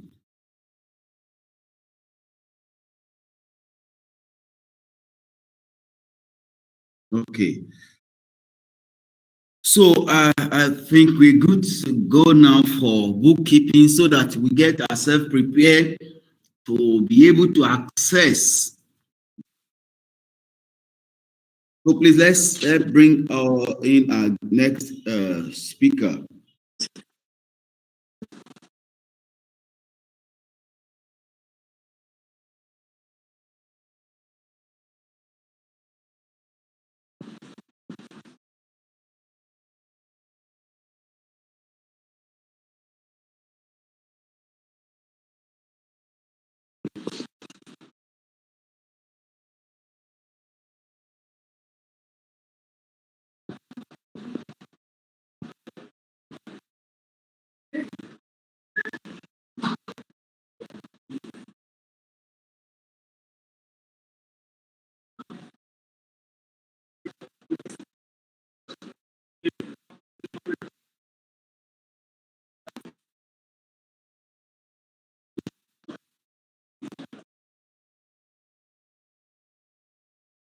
So we'll be having the bookkeeping. While we wait for that, I just would like to maximize time.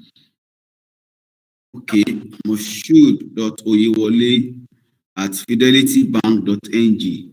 Good. So for those who would like to follow up, let's please moshood.oyewole@fidelitybank.ng. You can send your email to him, and then the of course the website is fidelitybank.ng, so you can follow up.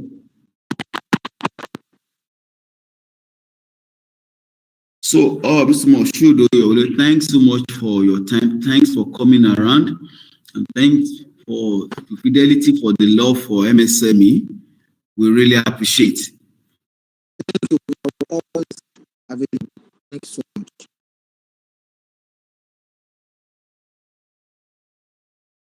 Okay, so while we wait for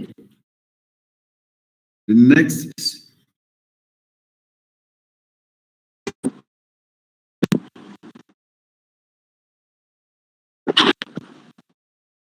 while we wait for the next speaker will be taking us, the last speaker for today, I was trying to talk about our programs and encouraging us to be sure to talk to our associations, our groups, because wonderful things are coming. One of the things we've noticed again is that so many business owners, they start with high spirit at the beginning of the year. They make good resolution, they have good plannings, and of course, January they run with this goals for the year, and they plan and put everything, strategies. But suddenly we discovered that before the first half of the year, everything just become normal. As in just normal, like there was no goal, there was no intention, and for some, the spirit is just down. So we've considered that by June this year, we'll be having, we're introducing a program, the MSMEs Business Appraiser Conference. The MSME Business Appraiser Conference, the purpose is to ignite the fire again. Is a way of igniting the entrepreneurship spirit back into MSME, even at the half of the year, so we can refire for the second half of the year.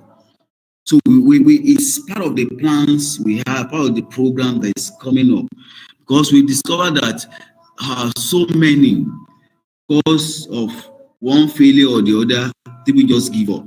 No, it's not. We can't afford that anymore. So we're looking at appraiser conference, which another that we help, and then we will look at national digital adoption campaign and so many other things. So there are lots coming for us this year. Lots of them. Every month we have e-commerce and digital marketing training for SMEs, especially for the NINOs, where we can train you how to we're giving in Business of Africa, we're giving space to NINO business owners. We give you free space and we train you how to upload products on that site, how to upload your product. For example, if your business is a gimmick, whatever enterprise, it will be gimmick.business.africa, and then you're able to upload, so you don't need buying domain name. You're able to upload your products to that site, and then you have the digital marketing experience. And then of course we have some plans as well. So lots of things are coming up. So I just want us all to be ready. And then I always tell, one thing is, if you have not subscribed to EA Project TV on YouTube, subscribe to our channel so that you can be able to have the notification, the alert when we have any videos, because we're going to have series of trainings. I'm going to do some videos. We're going to have private sessions with some of our speakers that we have private sessions, and then we can be able to upload them. That you can be able to know we're taking series of questions, topics, challenges. We're following up. One of the things we plan is that the tech clinic will focus on visiting some of the people who can help MSME. We have the record and you can easily access at any time. So it's time to learn about bookkeeping and management. So let's bring our next guest up. Over to you, our moderator, the slide and the speaker. Thank you. Okay. Please, good afternoon. Can I be heard loud and clear? Yes, very well, sir. Good afternoon, my pastor. Yes. Thank you very much. Please, I want to really request pardon and forgiveness. I know it's been somewhat challenging at my end here. All right. Pleasure to be here. Thank you very much for having me, everyone. My name is Tony Bigila, and I'm the CEO of Hand Data Solutions Limited, a firm set up to provide very simple, easy to understand, affordable, easy to use accounting solutions to micro, small, and medium scale enterprises. That's the space in which we operate, providing very simple solutions to all your bookkeeping needs and all your bookkeeping issues. So welcome. Next slide, please. Okay, do I have the right to move the slide myself? Can I do that myself? Hello? Okay, I can move the slides. Okay, fantastic. So that's my name, like I said, I'm Tony Bigila. I work for Hand Data Solutions Limited. So again, let's quickly look at the topic before us: bookkeeping, accounting, and financial management for micro, small, and medium scale enterprises. What is our objective this afternoon? We want to understand the concept. What is this bookkeeping all about? Sometimes it sounds like something very, like something from mass, one big word for a lot of micro businesses, small businesses. Bookkeeping always looks like a mystery. It shouldn't be. So we want to quickly appreciate and put in context and be able to conceptualize the bookkeeping system that is available for small businesses, micro businesses. And then we want to also look at the concept of accounting, and then we'll look at the concept of financial records and system. Of course, when we talk about concept, the concept at this stage should be clear to everybody. It's about an idea. What is the idea behind bookkeeping? What are we really talking about? What's the idea behind accounting? What's the idea behind financial records and systems? So in the process, we will try to define and understand the role of bookkeeping, particularly as it has to do with what is the role that bookkeeping can play in your business, no matter how small you think that business is, no matter the level at which you are operating your business, what role can bookkeeping assist to play? How can bookkeeping support, to grow, to take your business to the next level? And what are the methods of bookkeeping? That is another objective we want to achieve in the course of this presentation. And then what is the importance and relevance of bookkeeping? This is so crucial. We'll dwell a bit on this. Why are we asking small and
Okay, so am I back? Can I get a witness? Thank you. Sorry for that. We said we'll look at the importance and relevance of bookkeeping, and then when we now understand the relevance and the importance of bookkeeping, we'll now say, okay, how do we even commence? Perhaps you don't even have any idea as to how you can even, okay, this bookkeeping I've been hearing about, talking about, I want to even do it. How do I start it? We'll look at that and categorizing financial business transactions in bookkeeping. Bookkeeping tax, what do we do? What exactly do we do in bookkeeping? You know that then bookkeeping reports. When we now do bookkeeping, what kind of reports can we generate from it? And then we'll look at what hand data solutions would be offering. So we are saying that over the years, you know, it has become evident, and of course, Smeden's report also collaborate this. Over 50% of SMEs fail in their first 5 years, and out of that 50%, 90% also fail within the first 5 years, and that most common reason that is adduced to this, the failure of this 95% is always a lack of proper bookkeeping and accounting system. So Smeden has given us, and this is the agency responsible for small and medium enterprises in Nigeria, and this is what their research has shown, you know, that within 5 years, most businesses, you know, they are out of existence, and that most times 95% of those who are always who always goes into extinction in 5 years, they are traceable as a reason. The reason for failure is always traceable to a lack of proper bookkeeping. Therefore, the need for a strong, reliable, and, you know, sound financial system in place for a business cannot be undermined. So,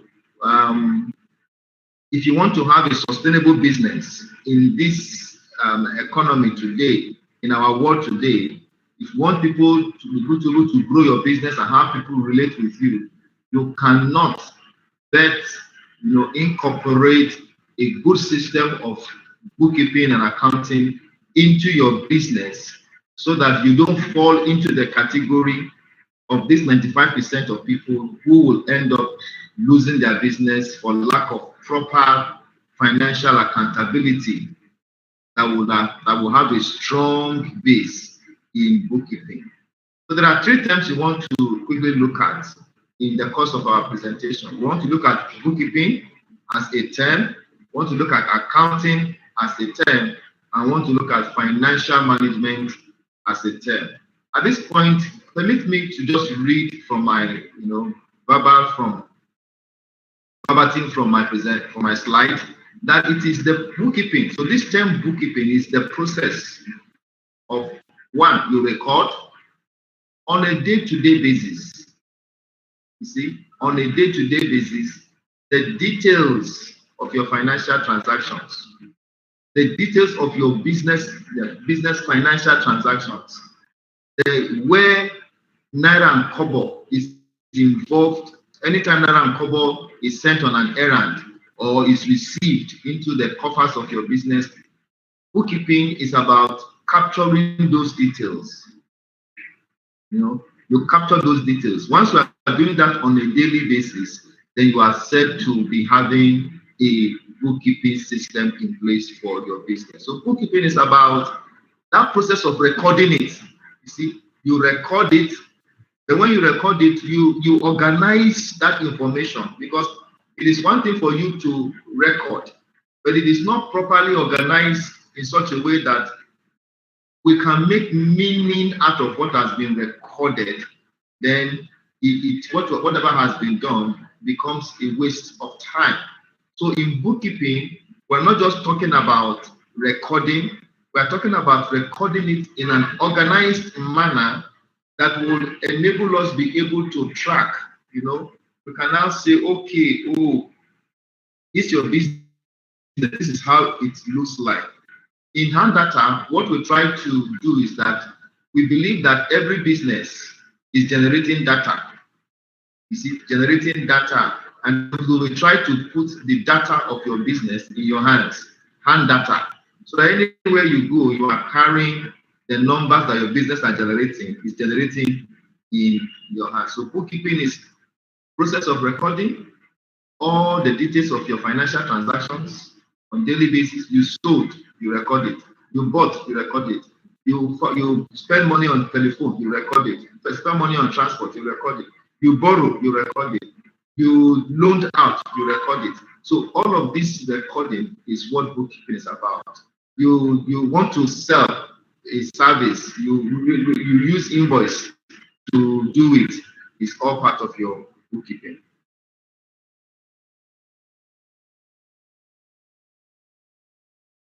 Oh, sorry, I think I jumped to more than one slide. Okay, so these recordings of in bookkeeping, what are the things that we can record? Bills. You see, when you will receive bills to make payments for one thing or for your rent, for land use charge, for one bill or the other that you have to pay. See, that is what you want to record in bookkeeping. Receipts. When people give you cash, you generate receipts for them. If you go to anywhere in Computer Village now, you want to buy something, you pay for it, they give you receipts. See? Even our filling stations, everywhere you go, you use POS, receipts are generated for you. Those receipts, the act of recording them is already doing bookkeeping.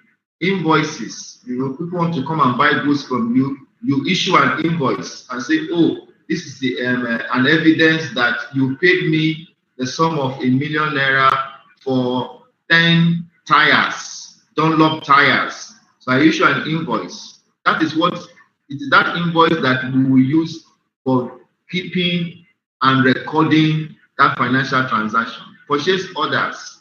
You want to make a purchase. You want to purchase something, and then you receive an order.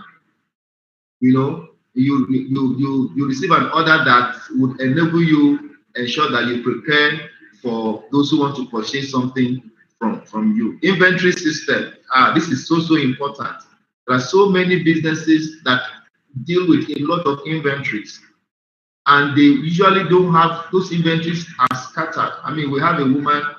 We dealt with a woman who has a supermarket. Your supermarket, you can imagine different kind of items of different sizes, different, so many diverse items that are being sold in the supermarket.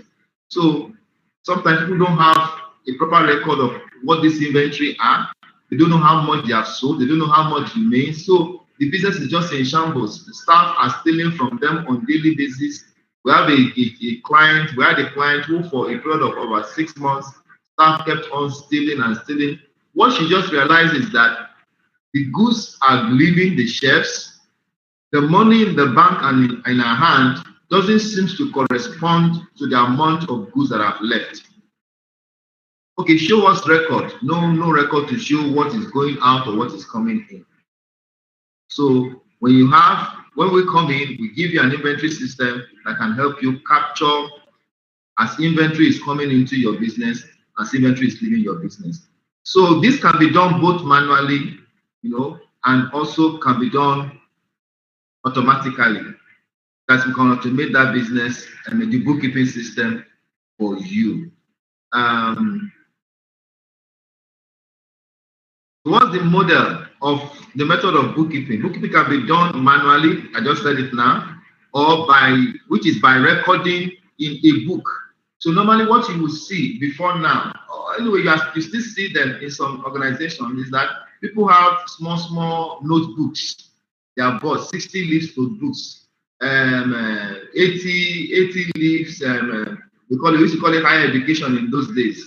Those high big volume notebooks, and then they make a rule of dates, particulars, amount, and remarks. So there they will record. So they have one book for all their sales. So they have another book for all their purchases, and they have another book for all their expenses. And that's where they are doing their own bookkeeping. This is a manual method of doing bookkeeping. Sometimes some people will have it in Excel. And when you say, oh, are you using a software? They will say yes. Not many people understand is that Microsoft Excel is not really an accounting package. It's just a tool that can be used for anything, to capture numbers, anything that you do that involves numbers that can be stored, that you want to retrieve at some later point or use to generate as a report.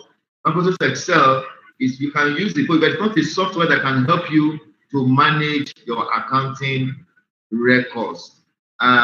So the manual method of bookkeeping is when you, like I said, first one, all those 60 leaves books, and then also when you try to do it in Excel through the use of very basic bookkeeping software like QuickBooks, Savings and Accounting. So when you are not transiting from manual to a proper accounting software, then you're talking about using softwares like QuickBooks or using software like Business Sage Accounting. And these are the softwares that we deploy for those who want to use a proper accounting software to manage their accounting records. So what are the benefits of bookkeeping? When you try to have a proper bookkeeping in place for your business, what are the benefits that it will accrue to you when you do this? So we say number one, you are going to be able to separate your business finance from your personal finance. This is where many entrepreneurs are falling short. Many are guilty.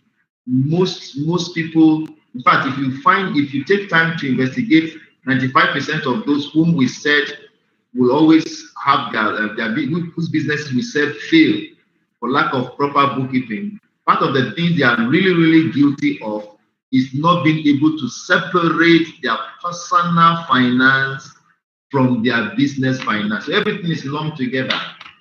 So when they sell goods, they have a business name, Anthony Bigila and Sons. Well, it could also be a company like Handata Solutions Limited. But even though they have a business name or they have a registered corporate business, but you find out that what they keep on doing, instead of opening a separate account for that business, they'll be lumping their personal business, their personal money with business money. So when people sell goods, when they sell goods, they pay into their personal money. When they want to pay from school fees, they withdraw it from that same personal account. When they want to take money to go and eat amala at the amala joint beside it from the personal account, if they want to make purchases for more goods to come in from that, so at the end of the day, they can't say, okay, this is the record that relates to my business. This is the record that relates to my personal life. So everything is dumped together. So if you keep a proper bookkeeping, it will help you separate your business finance from your personal finance. Then you said documentation via bookkeeping helps to prevent guessing on your business transaction. Some people don't even have any kind of record at all whatsoever. We're dealing with a client, and then we're trying to ask questions. We wanted to actually do what is called a net worth of our business. We normally also render that service where we can quickly, as we come in, we give you an idea of the value of your business. So in the process of asking us some questions, okay, what about this? Then she'll be cracking her brain, trying to remember, this one. Because she doesn't have the record. So she's trying to remember what the money was spent for. Sometimes we can even see the money in our bank statement. Okay, what did you spend this 75,000 naira for? Okay, out of it, I gave 20,000 naira to Moshood to quickly go to Mushin to buy nails. The remaining 50,000, I think, I think I gave my husband 50,000 to buy diesel. Just guesswork because you don't have proper. So you don't know whether the business is even growing, whether it's moribund, whether it's even failing. You don't know because you can't give any accurate information as to the records that you have. What you have to be spent money on, you don't have it. Yes, so one of the benefits is that it will remove guesswork from your life forever and ever. Everything will be there. Whatever you spend money on, if you come back 20 years time, you will still see that, oh yes, this is what I spent that 75,000 naira on. If you come back 10 years time, you still see that. So it removes guesswork. Then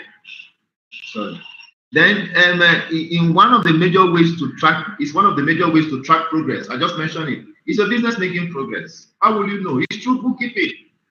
It's true. Sometimes a lot of business owners, entrepreneurs, they think that for as long as they can see cash in their bank statement and they can withdraw it to do one thing or the other, and their business is making progress. Not knowing that the business is going down little by little because they are not able to have a proper financial accounting record to actually track the progress of their business.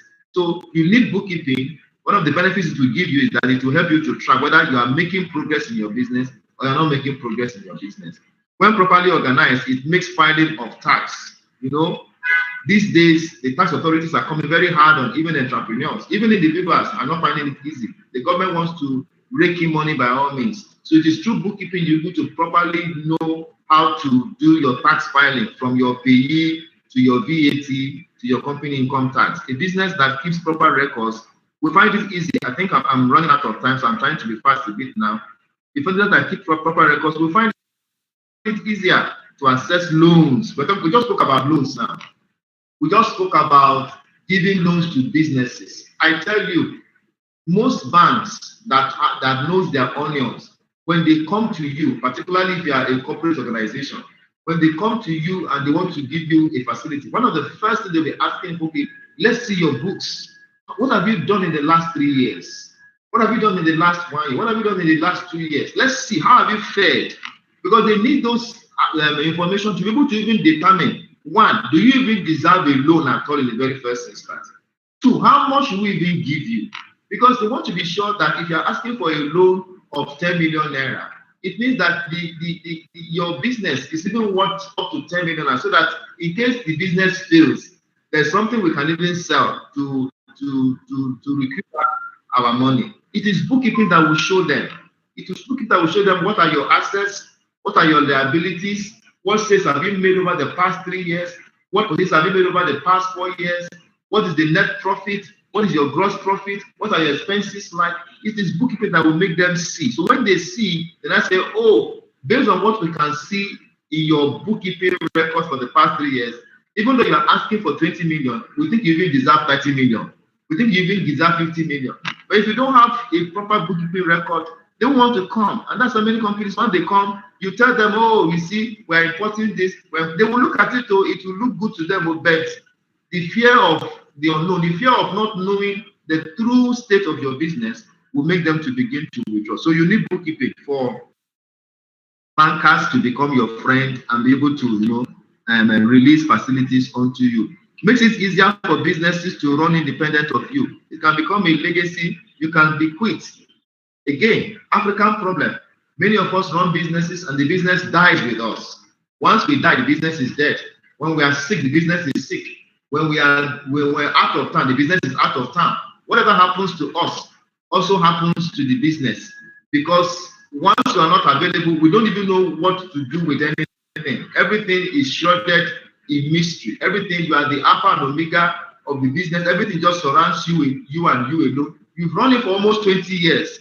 Yet, we don't have any record we can lay hands upon to do anything when you're not around.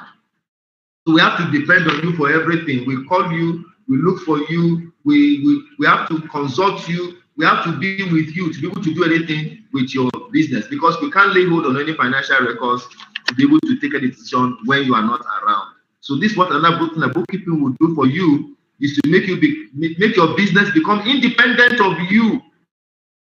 You see, some people want to travel and take a leave and not be thinking about it, but they can't. So even though they are in Hawaii and they are in Bahamas and they are in New York and UK, they are still calling them, hey, what about this one? What about this one? What about that one? So they are not sleeping. They are not resting because they don't have proper accounting records. You're able to make informed decisions. Oh, this one is so crucial. This is so important. You're able to make proper decision based on what you can see. That okay, I can see that from my bookkeeping records over the past 1 year, I have made sales of up to 1 million naira. Oh, fantastic. Okay, these sales that I have made, 50% of it came from women. 75% of it, 30% of it came from men. 70% of it came from women. So you see, I see if I focus more on women, I'm going to make more sales than sharing my resources between the men and women equally. So based on the ratio of 70% men and 30% to men, you will share your resources accordingly. From now onward, I give 70% of my efforts to selling to women and 30% of my efforts to selling to men. How did you know? Bookkeeping. These are part of the benefits are going to enjoy if you keep proper financial records. Then helps you to adequately put controls in place. You know, that woman, because she didn't have any bookkeeping system, she couldn't put any necessary controls in place. Everything was just going haywire. She kept on losing her stock. You know, so how do I start bookkeeping for my business? Be determined. That's what I tell people.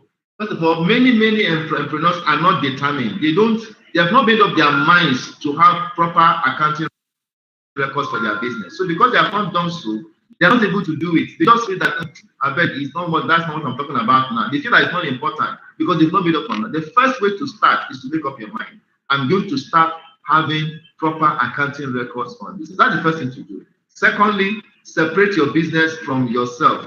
So if you have not yet registered your business, even as a business name, please do so. Do so. I mean, I think one of the speakers alluded to it, not quite now. Separate your business from yourself. Don't be running a business and the account you're using to run your business is bearing your name, Anthony Bigila. No, it shouldn't be. And then it is from there you are spending to buy pure water. You are spending to buy diesel, spending to buy petrol into your car, spending to buy. No, separate your business from yourself.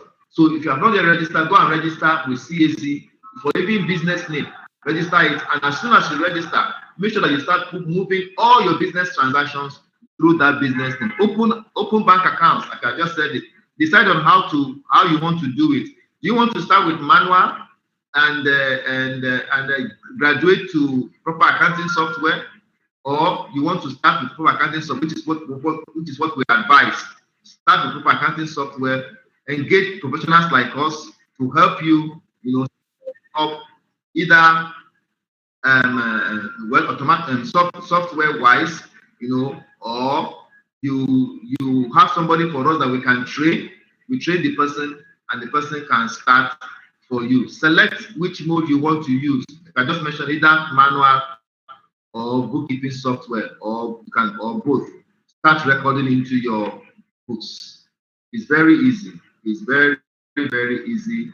No hassles, no problem. What is the relevant category? Okay, so in bookkeeping, these are some of the things that you will see. Any business that is being run, there are 4 things that will relate to bookkeeping in that business. 1, your assets. 2, your liabilities. 3, the money you brought in, your capital. 4, the revenue you are generating from that business. And 5, the expenses you are incurring. Whatever it is that you are doing, any business you are running, any business, whether it is our brother was mentioning the artist, he mentioned something one time he used it, nano business or something, I can't remember. Even if it's that business that you are running, or you are running you are running with a business name, or you are running with a proper company account, whatever it is, any transaction you are doing in any business at all, whether it is selling of computers or phones or whatever, These are the 4 categories, 5 categories where you do bookkeeping. We're talking about your assets, talking about your liabilities, your equity, the capital you brought in. Revenue means your sales, money that you are receiving, and expenses, what you are spending on your business. Bookkeeping tax. So when you are doing bookkeeping, what exactly do you do? You send professional invoices to customers. Some of you want to send invoices to customers, professional ones. That's where we come in. So in bookkeeping, you send invoices to customers for the sales that you make to them. You record all your purchases. That's what you do in bookkeeping. You record your inventory, particularly those of you that deal with a lot of inventory. In bookkeeping, you record inventory. You capture them. You record all the expenses appropriately, in appropriate heads. The one for petrol, the one for rent, the one for telephone, the one for electricity, the one for gas, the one for what is it called now? The one for diesel, the one for whatever. You record them appropriately. Then bank statement will help you to reconcile your bank statement in case there are charges that the bank has made inside your bank. Inside your bank statement, you don't understand it. We help you to reconcile your bank statement with your goods. Then goods, when you sell goods, people return it. You also have a place to record it. Goods, when you some of the goods you receive, they become damaged. We also help you to ensure that you have this as part of your bookkeeping tax. What else can we say about bookkeeping? Useful bookkeeping reports. Yes, very, very important. If you do business, you must be able to see reports. You need to know how your business is doing. 2 major reports for every business person. Your profit or loss. Are you making profit or are you making loss? You must know. And you can know on weekly basis. You can know on monthly basis. You can know on quarterly basis. You can know on yearly basis. You should be able to determine whether your business is making profit or be interested, be concerned. Don't just be working. Otherwise, after 10 years, there'll be nothing left. But for 10 years, by the time you now begin to take stock and make analysis, you find out that you have wasted your time doing what you shouldn't have been doing. You have diversified the business a long time ago, or even close it down altogether, so that you have spent 5 years of that waste of that 10 years, use it to do something else that would have been more productive or more meaningful for you. Then balance sheet, very important. Assets, your value of the business can be known. So these are some of the reports that a proper bookkeeping can generate for you. And because of time, I'm not sure this should be something we should worry about. It's just for us to also understand what accounting is about, and how it is a bit different from bookkeeping. And most entrepreneurs will not want to bother themselves with this, so that it doesn't seem as if we're blowing through much grammar. What can we offer you as Andata? What are we offering as far as bringing this presentation to you is concerned? If you are in that space where you are playing as an entrepreneur, in that space where you are buying and selling, rendering a service, whatever it is you are doing as the business, whether in a business name or corporate organization name, what can Handata Solution offer to you? We offer bookkeeping solutions, ranges from, we can help you to issue invoices to your customers. We can help you to capture all your inventory and manage inventory for you appropriately. You know what is going on. We can categorize all your inventories for you, make you know the value of your inventory at every point in time, let you see goods that are damaged, goods that are returned at every point in time. So all of these reports we can generate for you when you engage us. And we can do this primarily by Sage. We use Sage business accounting, or we can also use QuickBooks. What else can we do for you? Oh, we can manage your tax. This is where a lot of people stumble. Many people don't know what to do with tax at all. Many are confused over it and confused about it. This is where we come in to help you manage your payee, help you manage your VAT. Payroll, we are experts at that. People that are employed, you want to do to remit their payee for them, you don't know how to go about it. You want to do their pension, you don't know how to go about it. We can help you to put, a bookkeeping structure in place that can help you to easily, so that all the headache of people asking you about payslip, about tax, payee evidence, about pension and all of that, we take that burden from you, we handle it for you at a very, very affordable rate. Determination of business net worth. Sometimes people want to know, particularly those of them who operate in in the school space. We've kept getting that request over and over again. School owners want to know the value of their business because they're looking for investors. Many of them are struggling to make to keep the business going. So they tend to look for investors to come and invest in the school, particularly when they observe that the school is well located, is viable, but it doesn't seem as if they are able to, break even. So we can help you. And then sometimes when they not get the investors want to know what is the value of your business, what is the net worth of your business. That's why there will not be a challenge because they've not been keeping books. They can't even say that this is what their school is worth. They can't say this is what their business is worth. We can help you to do that. In fact, it's one of the things that we immediately want to do for any business. We come in, we quickly set up your business net worth for you. We quickly let you know what your business is worth as at the date that we come in. Then we can also we offer training on bookkeeping. You don't want to engage us. You have some staff on ground, but you feel that they are not giving enough. You bring us in, we train them, and then we go. Then we can also help you with your annual audit. Yes, we collaborate with an accounting firm, and then we help them with their annual audit. So if you want to have audited financial statement for any reason, sometimes some people want to do some proposals. The bank are asking for audited financial statement. You want to submit something. You want to do something with an organization. They doesn't want to know the state of their business through a certification from an auditor. We can also help you to get that done. These are some of the industries where we have operated in, where we are still operating in. Some of our clients: bookstore, poultry farm, training outfit, naturopath clinic, restaurant, car wash, scented candles and perfumes, bakery, communication gadgets, home and office furniture. These are all our customers that we have dealt with over time. I want to thank you so very much for your time. Thank you for having me. I appreciate you. I put a pause to it for now, and then if there are any questions, I can take them. Thank you, Mr. Olasmith. I appreciate you for this opportunity. Thank you for the good work that you are doing. Thank you. A pleasure, sir. Thanks so much. What a wonderful presentation. If you are into business and you really want to make it, by now you know that this program, at least when it comes to the issue of finance, this program has actually answered a lot. And what we just have now about bookkeeping, any serious-minded business person should take it serious.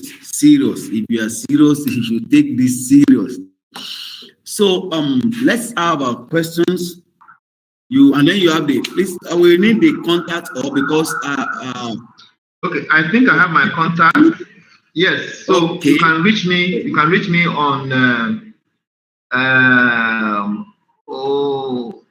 Yes, you can reach me on. That number is also my WhatsApp. It's my normal number. It's also my WhatsApp number. That's our website is also there. I don't know which other information, but I mean with these three, I'm available. Particularly on WhatsApp, I'm available to attend. Okay, maybe I should put an email. Where can I write an email address? Can I quickly do that one? Yes, you can do, and the chat room then will bring it. Okay, let me just type my email address. So I'm typing my email address now in case you want to send me an email. So please, if we have any question from the YouTube, quickly just type the question and let's have your question. If you have any question you want to ask as regard to accounting and bookkeeping, let's have your question. If you have any question. So it's you agree with me that it's been a wonderful time together. These are the stuffs we need. These are the things we need to know. And in case we have not covered what we're expecting, Empower Africa project, we are open. The vision is to build a poverty-free continent. and we are leveraging on the power of technology. We want to see how we can maximize technology for the development of businesses across Africa. We are concerned about the MSME digitalization. We are really concerned about we're looking at, for us in Empower Africa project, we're looking at the first two SDG goals, which are no poverty and zero hunger. While we support the other 15, we support, of course, all the SDG goals, but as an organization, we're focusing on the no poverty and zero hunger. And when we play our part, of course, we have another aspect, and the inclusion. We have men, women. We don't have anything against people with disabilities, and in any area we can engage people with disabilities. We embrace organics, and as a matter of fact, I am personally into solar business, because we've seen that going along with the SDG goals, we really do a lot.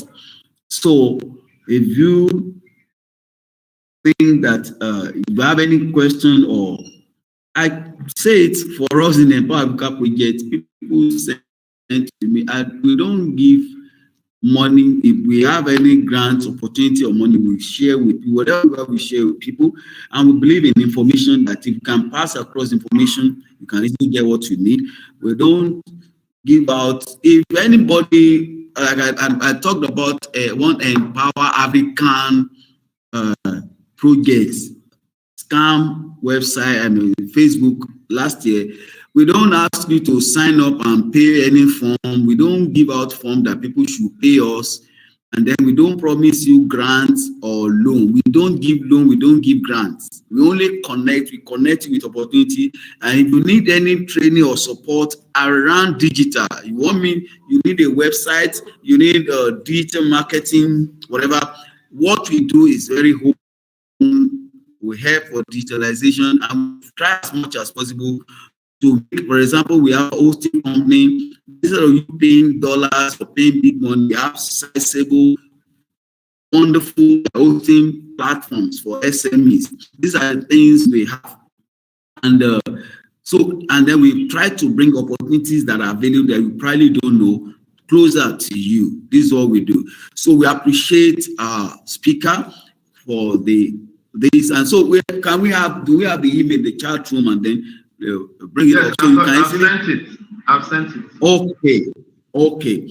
So guys, we don't have any question. Please, anytime you need the service of and data, they are supporting us to help the MSME in this regard. And they will believe that we will all grow together. And I said, because I know we've been just a few minutes. I think I've told us about the first half of the year, and then throughout the year we have great things coming. Watch out. If you have not subscribed to EA Project TV, I encourage you to subscribe. You don't need to subscribe once, then you can always have the notification. Because part of the things I'm planning is that for some of our programs, we will have to, there are some of the guests we have to spend time one-on-one together, and then we'll share them on Tech Talk and Business. Tech Talk and Business is going to continue. We share Tech Talk and Business. Okay, one question.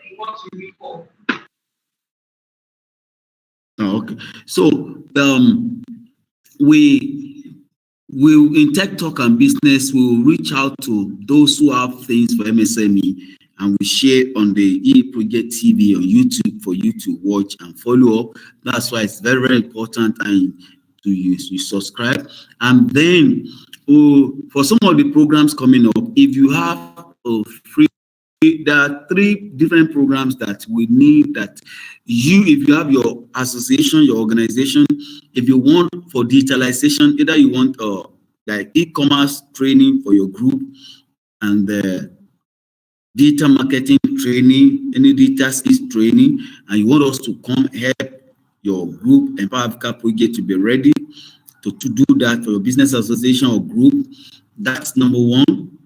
Then number two, we'll be having some programs that we need connect centers. If you have an hall, doesn't have hall, and you know this program for MSME, for all the programs we're talking about, you can contact us. Okay, you can host this program instead of people having to having challenges of going online, can come together, and then that's another way we help. That's another way that we can partner, and then you can easily, as an association, you can invite us to do regular conference, digital skills, street empowerment conference with you. Tomorrow, we're looking at businesses and investments. We'll be looking at some businesses with a PAVCA project, and then some from outside, which we know it's going to help for the new for young entrepreneurs, and then it's going to help for scaling. What's many that want to scale, and for existing business be coming, and then so I need us to prepare for tomorrow and prepare for great things that will be coming. Once again, we want to appreciate SMEDAN. SMEDAN is always there for us. If you have not, I've just given you a spot that B5 and 6 with SMEDAN, because there are lots of things you can enjoy with SMEDAN. We want to appreciate all that have taken their time to come speak. And then some are asking that if you organization you want to partner with us, we are of course very open. We have programs coming up. We're open for partnership. One thing we don't do is that we don't delay. We don't wait until we have a partner before we run the program, because the impact is more important to us. But if you think that you can run with us, you can partner, we really welcome. Of course, that's why we talk about collaboration. Great things are coming.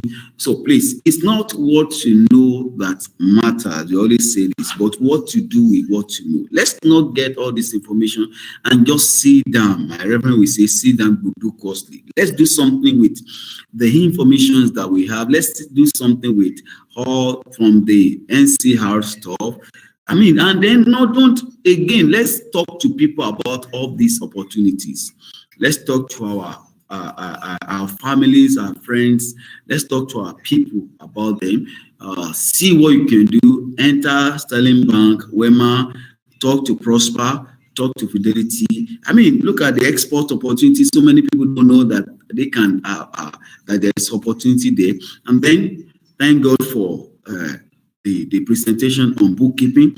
So you don't have any excuse. I mean, for this year, everybody must be ready no matter what you do. You can't afford to still be on the ground. That's why we say leap up. Leap up. So let's join again tomorrow, 11 a.m. We have been having 2-3 guests talking to us about some of the businesses we can do. Let me give you, anyway, when we come tomorrow, because I just know that there's always a way out. There's always a way out. But remember, it's not about what you know that matters, but what you do with what you know. So thank you for being part of Leap Up Conference 2023, the day 2. We'll see you tomorrow. God bless us all. So I again want to appreciate Connect.com, the indigenous web conferencing. They are with us, they are our own, and I want you to ask more questions. I think it's good if let's not wait tomorrow. Can we have, if they want to ask questions, Mr. Samuel, let's have something that people we want to ask questions. Can we just have something, and then hand over, let you close the meeting for today. Thank you, Mr. Samuel. Please close the meeting. Let's have the contact, and then we're done.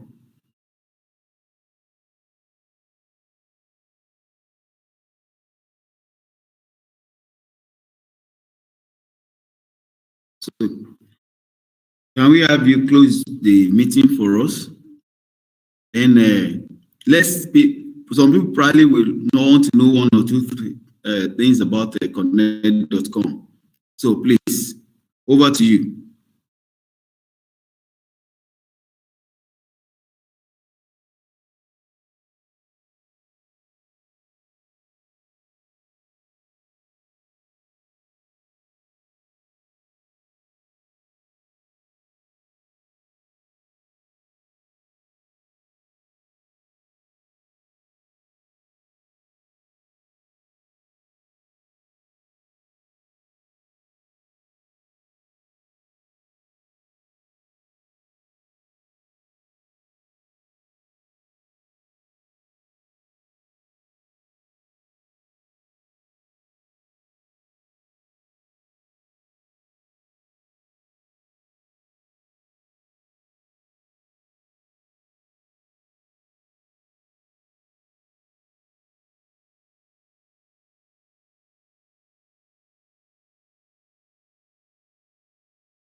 Is it possible to have your phone number in case people want to call to ask questions direct?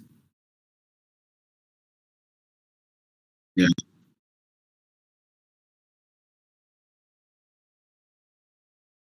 So how do they WhatsApp you if they don't? Okay, good.